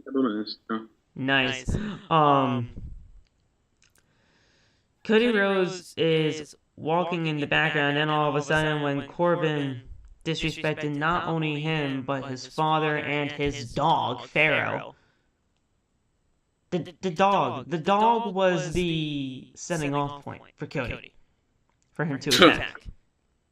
Which, you don't attack a man's dog, especially Pharaoh, because Pharaoh is beloved by everybody. I don't know if you know Pharaoh, I don't know if you've seen Pharaoh, but Pharaoh is a beautiful dog. I've never seen this dog before, no. It's a beautiful, pure white husky. Oh wow! So he's so adorable. He actually showed up on AEW Dynamite once, live, during an entrance of Cody. The poor dog got scared though because of his pyro. Oh god! And Arn was actually trying to keep him away from the pyro cannons. Yeah. But for some reason, the dog just kind of wanted to run forward and not backwards. So he tried to run to the cannons instead of away. Mm-hmm. So you just see Arn struggling in the background, just trying to hold him back. I'm like, Arn, please keep the dog under control. Please. That's crazy. That was the one and only time, though, Pharaoh has ever shown his face on wrestling television, because I don't think after that he ever showed his dog ever again, which is probably for the best. But yeah, it was absolutely crazy. So yeah, after all of this, he kind of grabbed a referee and Gorilla, and he's like, yeah, no, you here, out now, we're doing a match. Impromptu match between Cody and Baron Corbin. For whatever reason, I don't know, but you're defending the honor of your dog and Dusty. So, there you go. Oh wait, he had a match? That's what happened then. Cody had a match, yeah. Cody had a match. Halfway through the Kathy Kelly thing, my Wi-Fi went out. Oh. Okay. Damn, I didn't know Cody had a match. So, damn. Yeah, he dragged the referee out there, and they were fighting on the ramp. The referee slid in. Cody's like, ring the damn bell already. The referee motioned, and we had a match. It was very short. Very short. Very short. This was basically just a squash to Barry. Okay. So, where should I start here? So Corbin rolled back into the ring after brawling on the outside for a little bit. Corbin ran into the steel steps, and then he rolled back into the ring. Rose goes to the top rope and leaps over Corbin. Rose then drops him as he hits an uppercut, followed by the Cody Cutter. And then Rose gets fired up, points to the WrestleMania sign, because you know you gotta point to that thing every chance you get. And hit a crossroads onto Corbin for the win. 1, 2, 3. And you're good. He actually wrestled in his suit. Because obviously That's crazy. He was still in his suit from his interaction with Sammy. So Wow. He tore off his dress shirt and was wrestling in his dress pants. Kind of crazy, but Cool. But when you're Cody Rhodes, you can do anything and make it work. So you're good to go. We then had the 6-woman tag match between Raw and SmackDown, when apparently Survivor Series is the one time of the year when Raw and SmackDown go head to head. Not tonight, because tonight actually happened. They did like Liv, Natalya, and Raquel as a part of SmackDown, and then Nikki, Carmella, and Asuka as a part of Raw, and they had the 6-on-6. The 6-woman tag. These are all 6 women in the Elimination Chamber too, which is, pretty nice to get all those 2 in there. And honestly, I saw this coming. Didn't I say, like, at least during one of these past episodes of OTB that, like, oh yeah, we're gonna get either a 6-woman tag or a 6-man tag? Yeah, they tend to do that a lot. Between all 6 members of the Elimination Chamber. Either a 6-pack challenge, a gauntlet match between all 6, or a 6-man tag. I'll tell you one thing. Asuka looked freaking great. Yes. As she should. I really hope she wins. She looked freaking awesome. Her song is awesome. They gotta go full-fledged with this repackage, bro. I need her to, like, pull Bianca's hair out of her scalp or some crazy shit. Yes. I know it's not actually attached to Bianca's hair, so you can do that without hurting Bianca. But you gotta do something crazy because she's like progressing so fast with this new gimmick, and the crowd's liking it. Even if you didn't know where it came from, the crowd's accepting it, and that's what made me happy. So it's like, even if you don't even have to know the entire story to love it, you know what I'm saying? So yeah.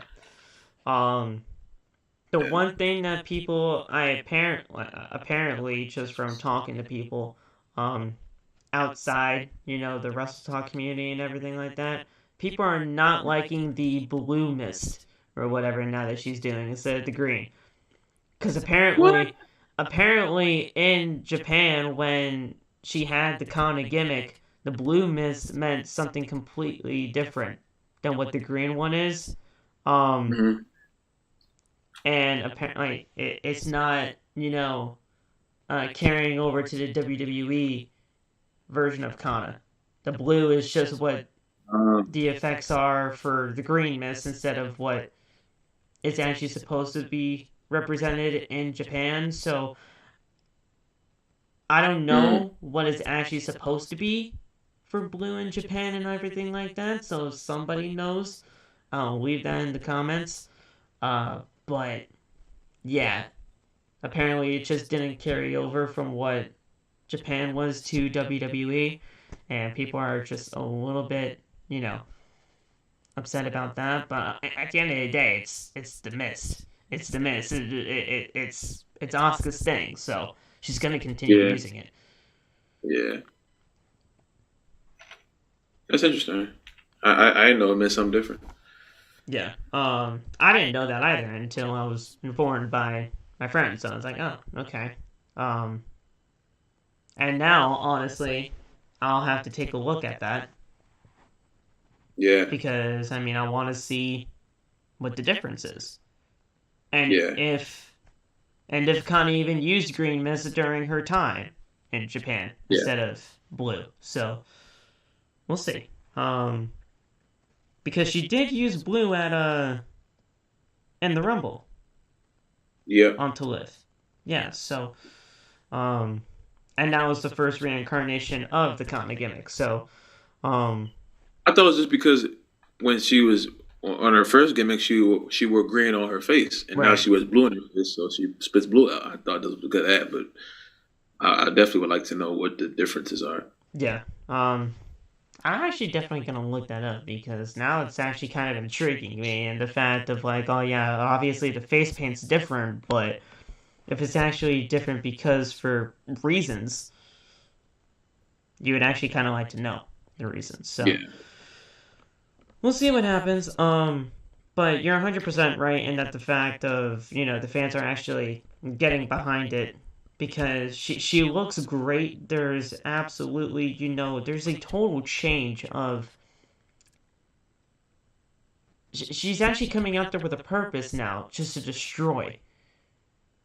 And before, even though we all love Asuka, that sense of being for Asuka was missing. But now she's found that again in this new reincarnation of Kana.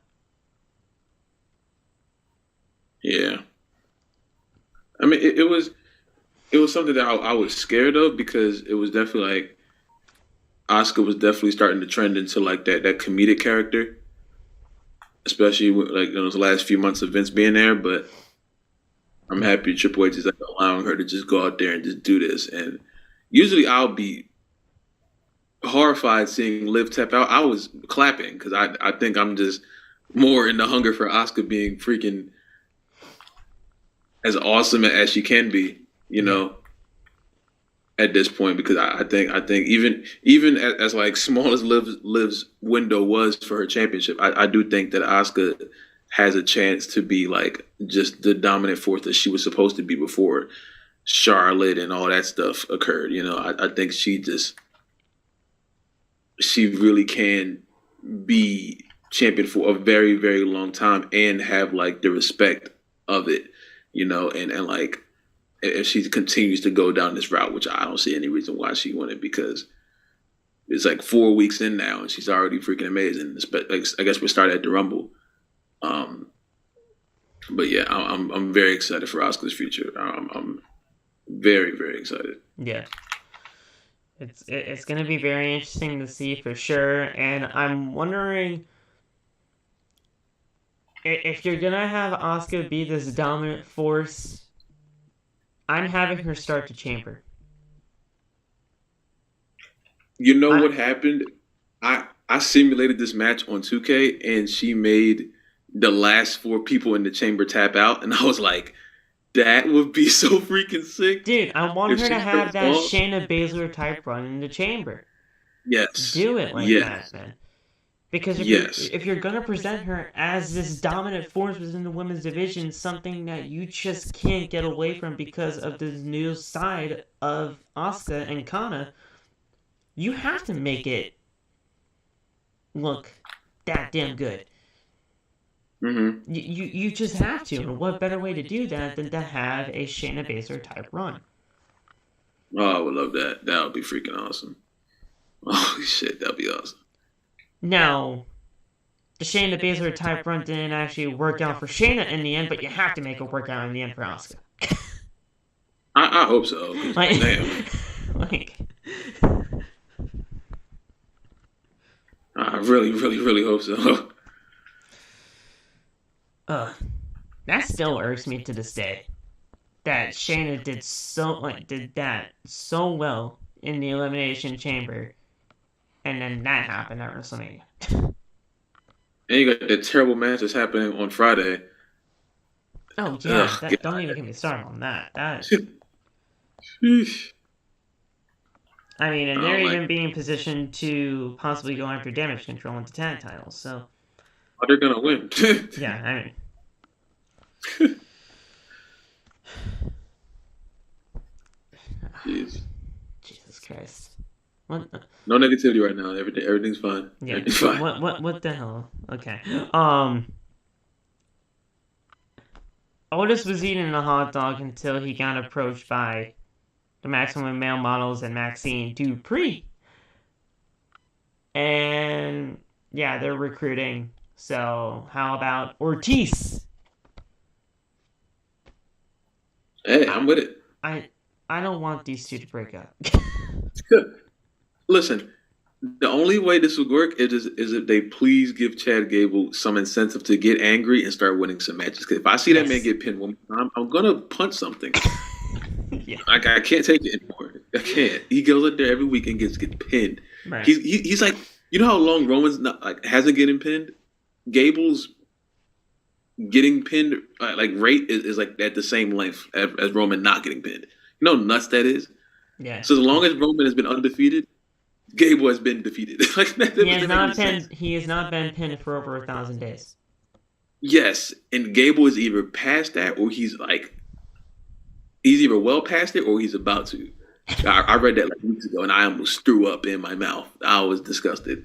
That is kind of disgusting with how good he It's is. revolting because you go out there, he out wrestles people, and then he loses to one finisher. I hate that. Holy crap! That's like my number one pet peeve. I hate when the wrestler, especially when it's as good as him, goes out there and out wrestles their opponent, and then they lose by one finisher or lose at all. Oh my god! I love how Gable at the beginning of Triple H's run as head of creative was going for the United States Championship, or at least in the contentions of the United States Championship, and now look at where he is. I'm gonna trust Triple H on this one. Hopefully, he's getting Otis out the way, so maybe this could just be a showcase of Chad. Please do something. I can't take it much longer. I can't take it much longer. No, I agree. I agree. Goodness. It's absolutely crazy. But if you're Ortiz or Otis, bro. Yes, Otis. Like what? Like you're legitimately mixing Otis with a Maltese. Otis. You need to figure out some kind of different name, because now it's Monsoir and Marseille. Yeah. Yes. Yeah. Marseille, Monsoir, and Otis. I think they're about to get the male models over. Like I think it's like on the brink of it if they just let it rock for a little bit longer. I think Otis is probably if the reason why the maximum male models are gonna get over, it's gonna be because of Otis. Hey man, I'll take it. I want them to get some damn respect around here. It's gonna be because of Otis. Or Otis. I want this to be like the fashion police. And that was super over, bro. Oh my god. Yes, it was. Oh man, I got that. Speaking of a man that got hit with one finisher and was done, that's kind of what happened to Ali tonight. Bronson Reed's just a monster. That guy's a big man. And I love Bronson Reed for that. This guy is just insane, and I love everything about him. There's only two people that I want to see come out of the Elimination Chamber as United States Champion, and I'll be fine with either one. Johnny Gargano or Bronson Reed.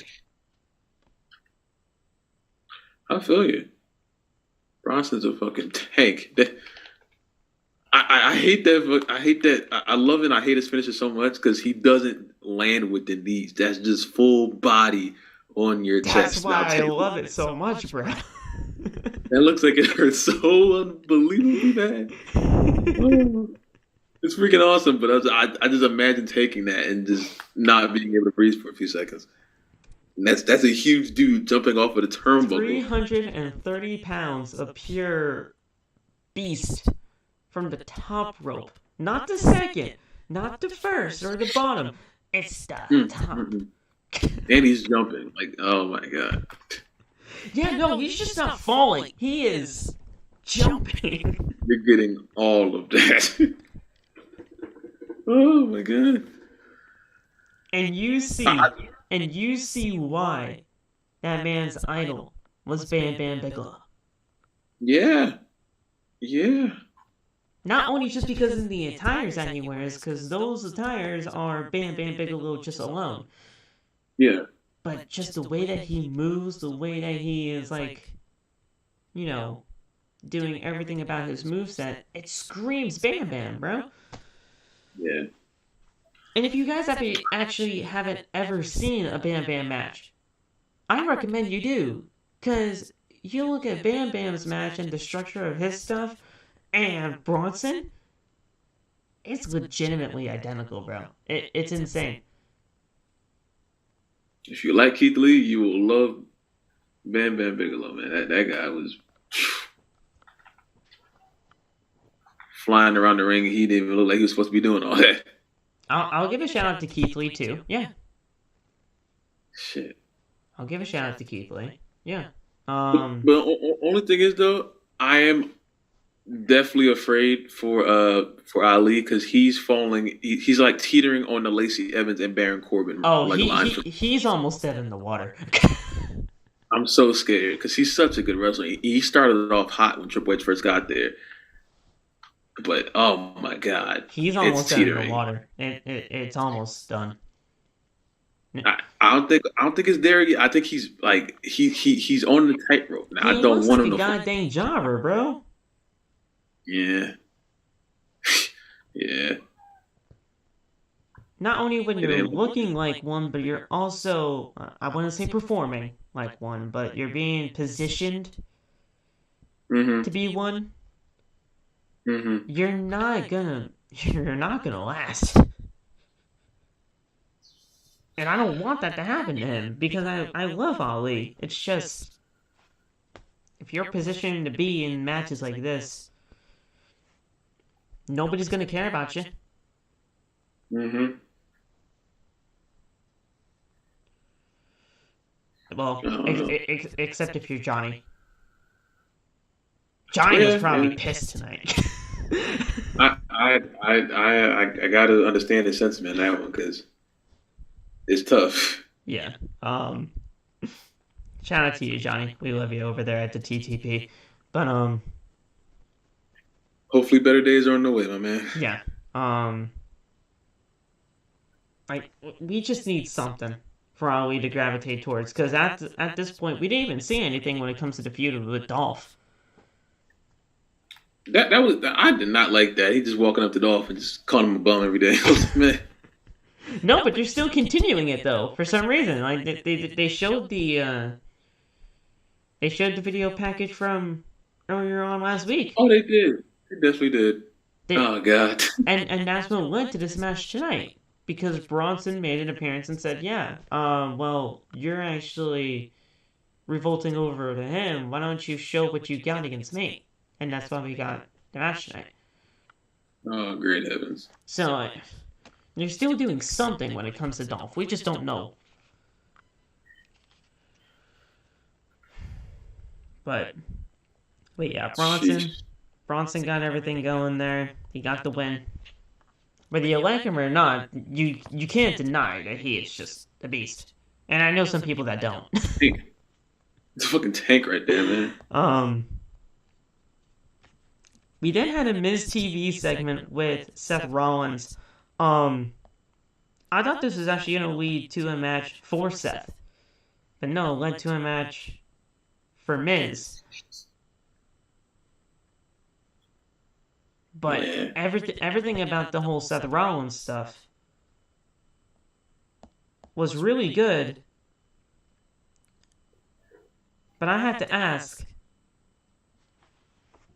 do you know what those red boots were about? Yeah, they came out a few days ago. They were a big fashion. Oh, look at these stupid boots. I didn't think he would have him on, but as soon as I saw him walk out, I was like, of course he has the boots on. Yeah, it's just a fact. It just popped up like 3 4 days ago. Those things Stupid. look humongous, bro. He was moving to them, so I'm like, all right, well, Those I can't guess be he's comfortable.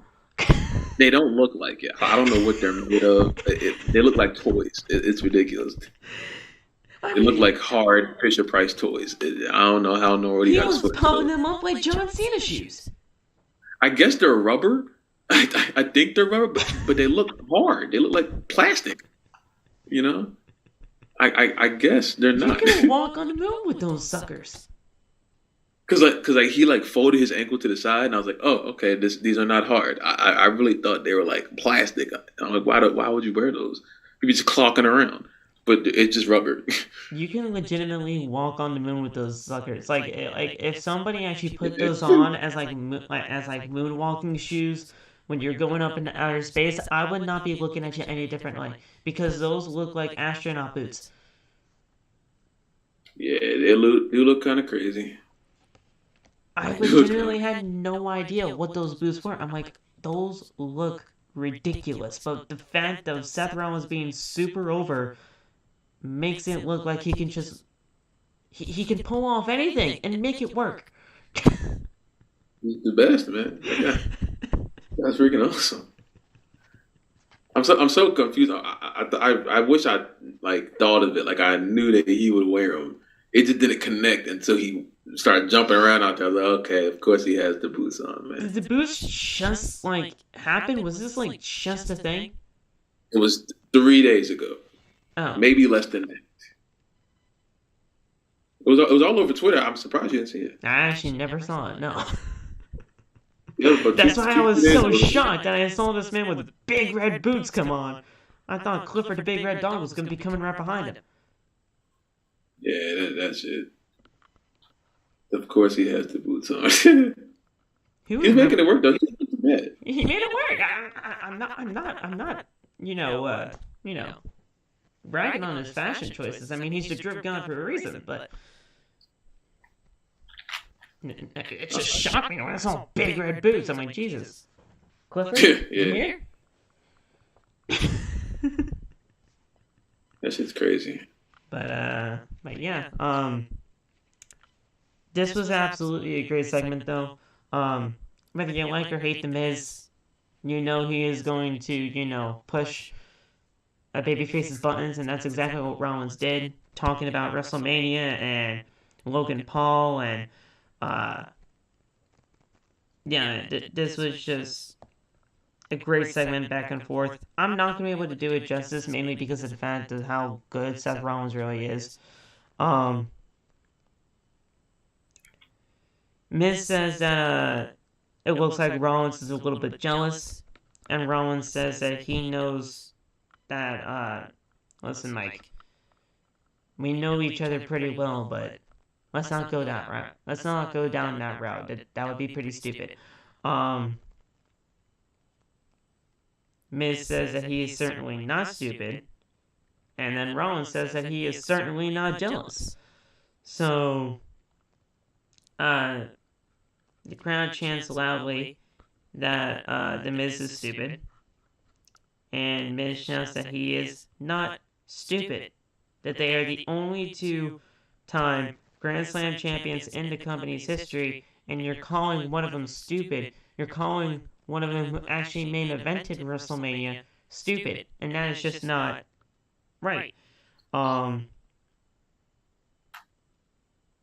You're facing Logan Paul, for God's sakes, at WrestleMania, or at least it looks like it, because you're just never going to be able to main event WrestleMania.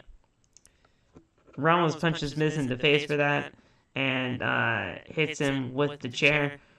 Rollins then sets up for the stomp, but the United States champion, Austin Theory, pulls him out of the ring. Rollins knocks him back. Miz attacks Rollins from behind as he gets into the ring. Rollins then gets hit with a skull-crushing finale and super kicks Miz and with his oversized boots, Big crazy boots. boots, big boots. Rollins hits Miz with the stomp, and when I saw the boot actually stand on Miz's head, it's legitimately bigger than these superstars' heads. It is legitimately crazy how big this boot is. Yeah, it looks absolutely weird, but it's just rubber. It's literally just rubber. I guess it just looks weirder on TV. That was my first time seeing him outside of a picture, so I was astonished. Yeah, it's crazy, bro, how big these boots are. Theory then hit A-Town down on Seth, and Theory talks trash to Rollins, says, "Listen, I've told you thousands of times, you're the past, I am the now," as he stands over him, still the United States champion. For now. Because he has to defend that thing in the Elimination Chamber, and the last time we saw Austin Theory inside of the Elimination Chamber, it did not end well for him. Not at all. So, we'll see what happens. But it's not looking good for Mr. Austin Theory. But yeah, we're good to go here. Rick Boogs is warming up backstage, and Elias shows up, and he knows that Boogs is probably feeling a little bit of pressure since being back after injury, but if Boogs loses to The Miz tonight, he shouldn't let that get to him. If Boogs impresses him, however, maybe they can do a little bit of a collaboration. Boogs is fired up after that, and he was born and bred to rip and shred. Boogs is... He doesn't say he's fired up. What the hell does he say? He's booging up? He's booging up. I think that is what it is. Something like that. But he's legitimately on drugs. Or I thought someone was like, I was like, okay. It's like, all right, this guy's something wrong with this dude, man. I am scared of him becoming a lower mid card on Raw. I do want him eventually to go back to like what he was doing with Shinsuke. Yeah. I just don't want him to just be out back there every week. You know, just I don't know, because he's unbelievably strong. Like, and he's over, bro. The one thing that is holding him back is the way that he looks. By attire-wise. He looks like a generic 1980s professional wrestler with the tassel on his boots. Yeah. They gotta get him, like, I don't even know what you put on him. And I'm not trying to, like, pick fun of, like, the old heads of, like, oh yeah, 1980s, very stereotypical of you to say that. I'm not saying that as, like, a joke. It's not, like, I'm not trying to, like, be funny about it. Based on what I have seen,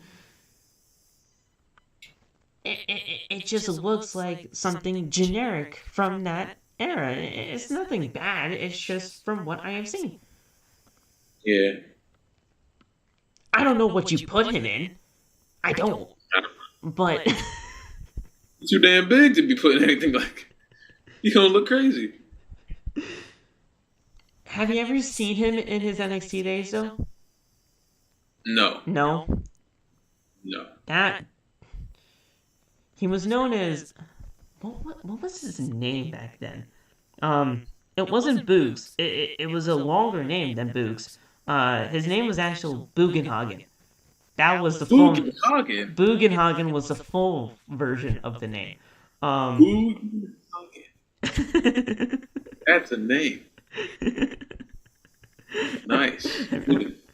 I think it was just Rick. It was just Rick Bugenhagen. Yeah. No, it was Eric. Eric Bugenhagen. That's it. Eric Bugenhagen. His names are getting worse. His name was Eric Bugenhagen. And then they shortened it to Boogs, but changed it to Rick. Thank the Lord. This was I'll tell you right now though, during his time in NXT though, he was just as over as he is on the main roster, but more. With a name like Bugenhagen, you gotta be over. He was doing the same thing too. He was doing the air guitar and everything. He was like he was doing the whole thing. Like he was legitimately performing concerts on NXT. It was crazy. I absolutely loved the guy. But Bugenhagen, that was a time. Um, do you know that he's already a two-time champion in WWE? I know. It's What belt 20. did he win? It's 24/7, but he's a two-time champion. Oh. Oh God, I don't count that stupid belt. Hey, R-Truth won it like 57 times, okay, and they count that. He's the only one. Everyone else, no. He's the only one. Everyone else, man, they never won that. R-Truth can do whatever he wants. 53, not sorry, it's 53, not 57. Might as well be.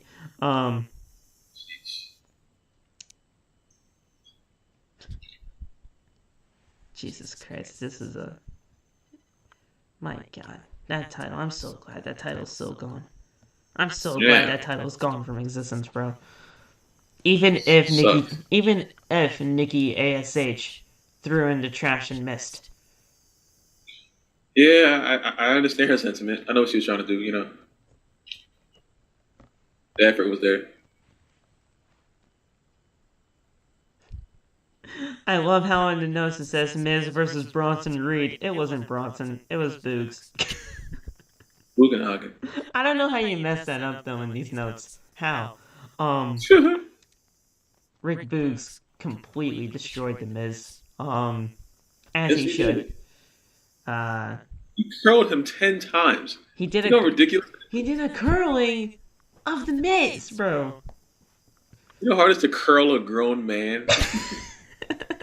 And then do it 9 more times? That's ridiculous. He's freaking wow. And then he did a military press to the man.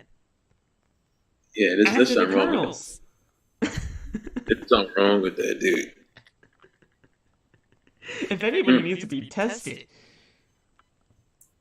Man, something's on. I don't know. He just drank too much orange juice. I don't know what's wrong with him. That guy is a tank for no reason. Oh my God. So, but yeah, you know, he's absolutely insane. He is super over with the fans. And another thing, I don't know how you feel about this, but Chelsea Green and this Karen gimmick, I'm actually starting to like, and I don't know why. It's not bad. I definitely was afraid when I first heard it. It's not bad. You just gotta let it go. See where it's not bad. She's making it work right now. She's so we playing let it off so well. Yeah. Yeah. It's not bad at the moment. I'm gonna let it rock though. The one thing that I want to see from her is that I understand this is more of a character-based type driven gimmick, but we gotta see her in the ring. And for more than 3 minutes. Yes, please. Because if you guys don't know Chelsea Green and the way that she can go in that ring, she can go in that ring. I've barely seen her before, so I mean, I would love to. She can do something great. She can do great things. But we actually gotta see her in the ring. Yeah. Because hell, she even did some things against Asuka that week. Damn. It was a short match, but she actually did some things against Asuka, even though Asuka did pick up the win, and obviously she should have. But speaking of Chelsea, though, she was upset again with the treatment that she has been, receiving last week. She tells Pierce to treat her like the star that she is. Green wants a redo and demands a match for the Elimination Chamber, why not just put her in the triple threat and make it a fatal 4-way? Adam Pearce says he is certainly not going to be doing that. She says that if he touches her, she'll scream. Green says that she feels very threatened, and Pearce just walked away. Pearce just walked away. Like, I'm mad because it's working. So I just dude, that's not exactly how I'm feeling right now. Like, it's, to me, this is supposed to be channel changing type stuff, but it's not. I thought it was gonna be. It is, and she's doing a great job. So Adam Pearce is doing a great job too, because yes. He started like just use more of his personality and not be just pushed around. Like, my first like impression of him was that Roman stuff, when Roman was just like bullying him for like weeks. So it's just like that's now it looks a lot better for him just as a general manager. He's not just getting tossed around by his freaking employees and stuff. My first time seeing Adam Pearce being the way that he has been as of late was the Ronda Rousey promo. Oh yeah! Oh hell no! He was so mad. You are the single biggest bitch I ever met. He was heated. That was great. He was not playing with her anymore. Like, he got to do that again, just because. Not playing with her. I loved it, bro. I absolutely loved it. And then it was time for the triple threat, man. The triple threat happened. Very good triple threat. Final half hour of the show. It took up. Very good triple threat here. Everybody and their mother got involved though in this thing, which is a little bit of an overbooking type of a thing, but has Elimination Chamber and WrestleMania implications, so everybody had to show up. It is what it is, but the right person came out on top in the end, and that was Bianca Belair. Yeah, that's all I had to care. As long as she won, I'm okay. Because oh my goodness, I was gonna freak out if she lost that match, right? But it's okay. One thing still has me kind of wondering, though. What? If somehow Bayley or Becky were able to win, mm-hmm. Maybe I just missed this part in the opening of the show, but did they say they would have just started with 3 people instead of the 2? The traditional 2? Yeah, that's what Adam said. It would have just started off as 3. Because they wouldn't just hide 2 people in one pod. They would just start off with 3 and then the 4 and the 4. Mm-hmm. Okay. Maybe I missed that, but I was so confused on how that was actually even going to be able to be a thing. Because if I'm not mistaken, this hasn't been the first time we ever seen like a possibility of 7 people in the chamber. I don't even remember. To me, this was a foreign concept. If they did it before, I don't remember. I think we've had like the possibility of it before happening, but it obviously didn't happen. Yeah. Like, we've had like this type of a scenario before where, if somebody wins, they get added to the chamber when the chamber's already in 6. Yeah. But it never actually came to fruition like it did tonight. So, I mean, yeah, it's always been the 6, but I feel like this wasn't the first time we've ever seen this type of a thing. So, maybe I'm wrong. Maybe it was the kind of like first time ever we've seen something like this, but yeah, I'm not sure. It felt weird, but either way, right person won in the end. Bianca Belair looked great. Bayley got pinned again. Bit confused there. Damage control, they're done, bro. Like, don't Don't say that, Phil. Don't say that. I don't want it to be done, but when Bayley gets pinned every single week, Yeah. It's looking that way.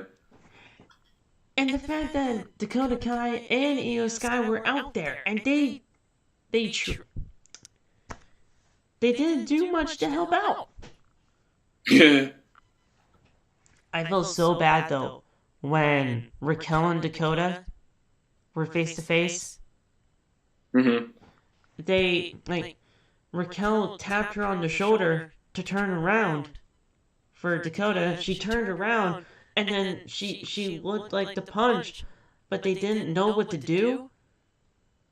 Yeah. So they were just kind of like, and then she just punched her, and then they kind of like rolled to the side of the camera because they didn't know what to do. So they kind of just wanted to get out of the camera frame as quickly as they possibly could. I felt so bad.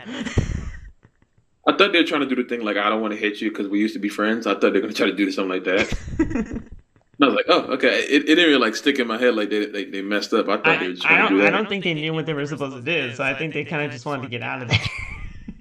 Oh, that very well could have been the reason. I don't know. In the end, they all got squashed anyway because Bianca then did a military press outside the ring. Yeah. From Io Sky, and she landed on everybody. So I don't know. It looked really awkward though. That's the only reason why I brought it up, because I'm like, oh man, I feel so bad. But yeah, Bianca picked up the win. In the ring, Bayley attacked Belair from behind.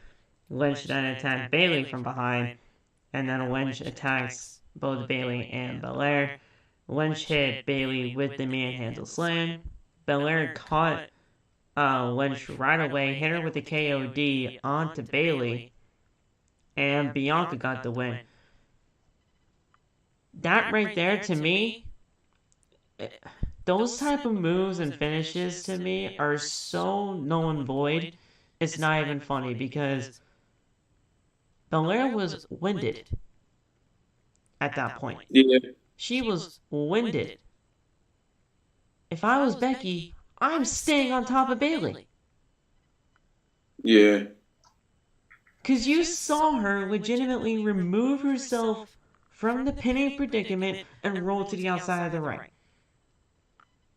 Yeah, I thought Becky was gonna win like that, and I was gonna snap, but so that Belair can just go pin Bayley. But when you have to physically remove yourself from the pinning predicament to roll outside the ring, I'm staying on top of her. I'm sorry. If they were gonna do that, I thought you would just had Bianca just like pin both of them like Roman did. You know, yeah. I thought she was gonna have just like stack them. I was like, okay, well you could do that too. You know, I didn't know how that was gonna go, but it definitely freaked me out at first. She legitimately just rolled herself off of Bayley, and I'm like, why? Go for the win. I mean, that might just be a little bit nitpicky of me, but when you're trying to win with WrestleMania implications on the line, you do everything. I'm sorry, you do anything you can. Absolutely. Now I don't know what the hell Bayley and Becky are going to do for WrestleMania. They don't have.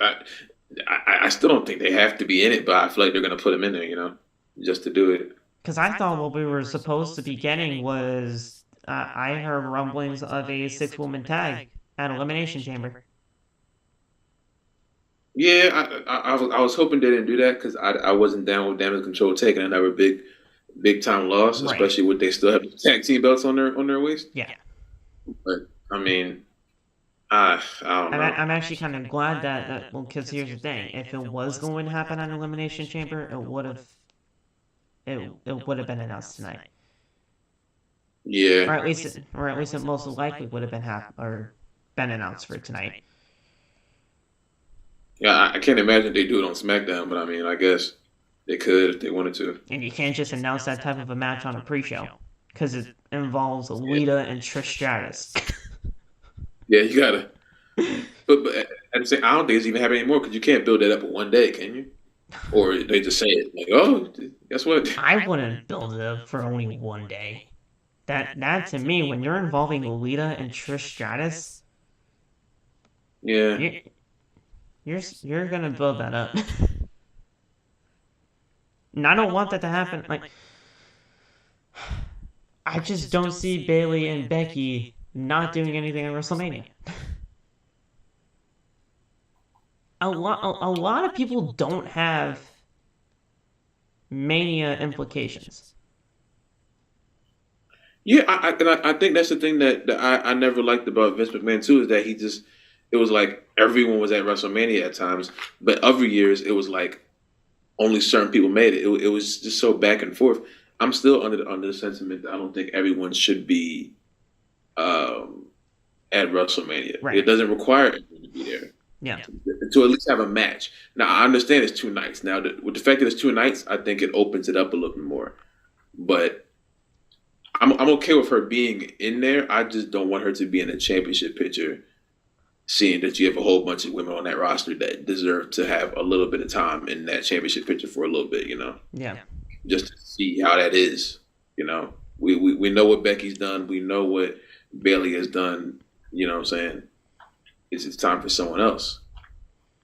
Yeah. I don't know. Bianca's getting to that point. People can still say the same thing about Bianca. Bianca is to the point where, what I'm saying? I definitely understand that too. But, I'm definitely looking towards more of the 4 horsewomen on that sense. But right. Logistics-wise, that's the same thing,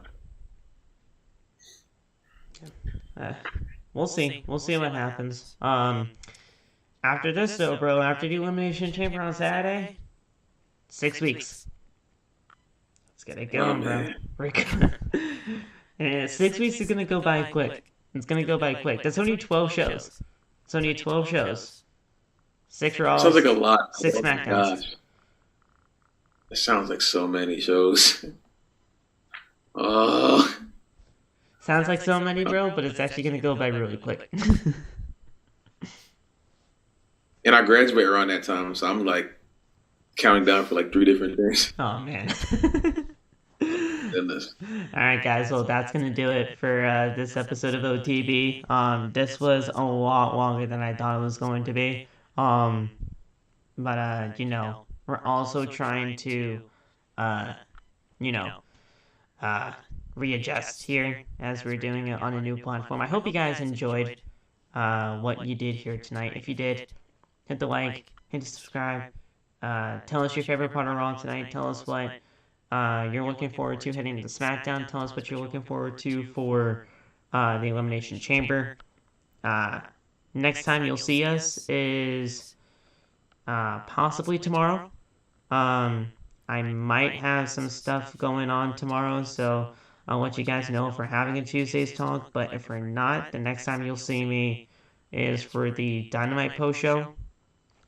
But if everything does go to plan, you will be seeing a Tuesday's talk tomorrow. It all just has to go directly to plan. But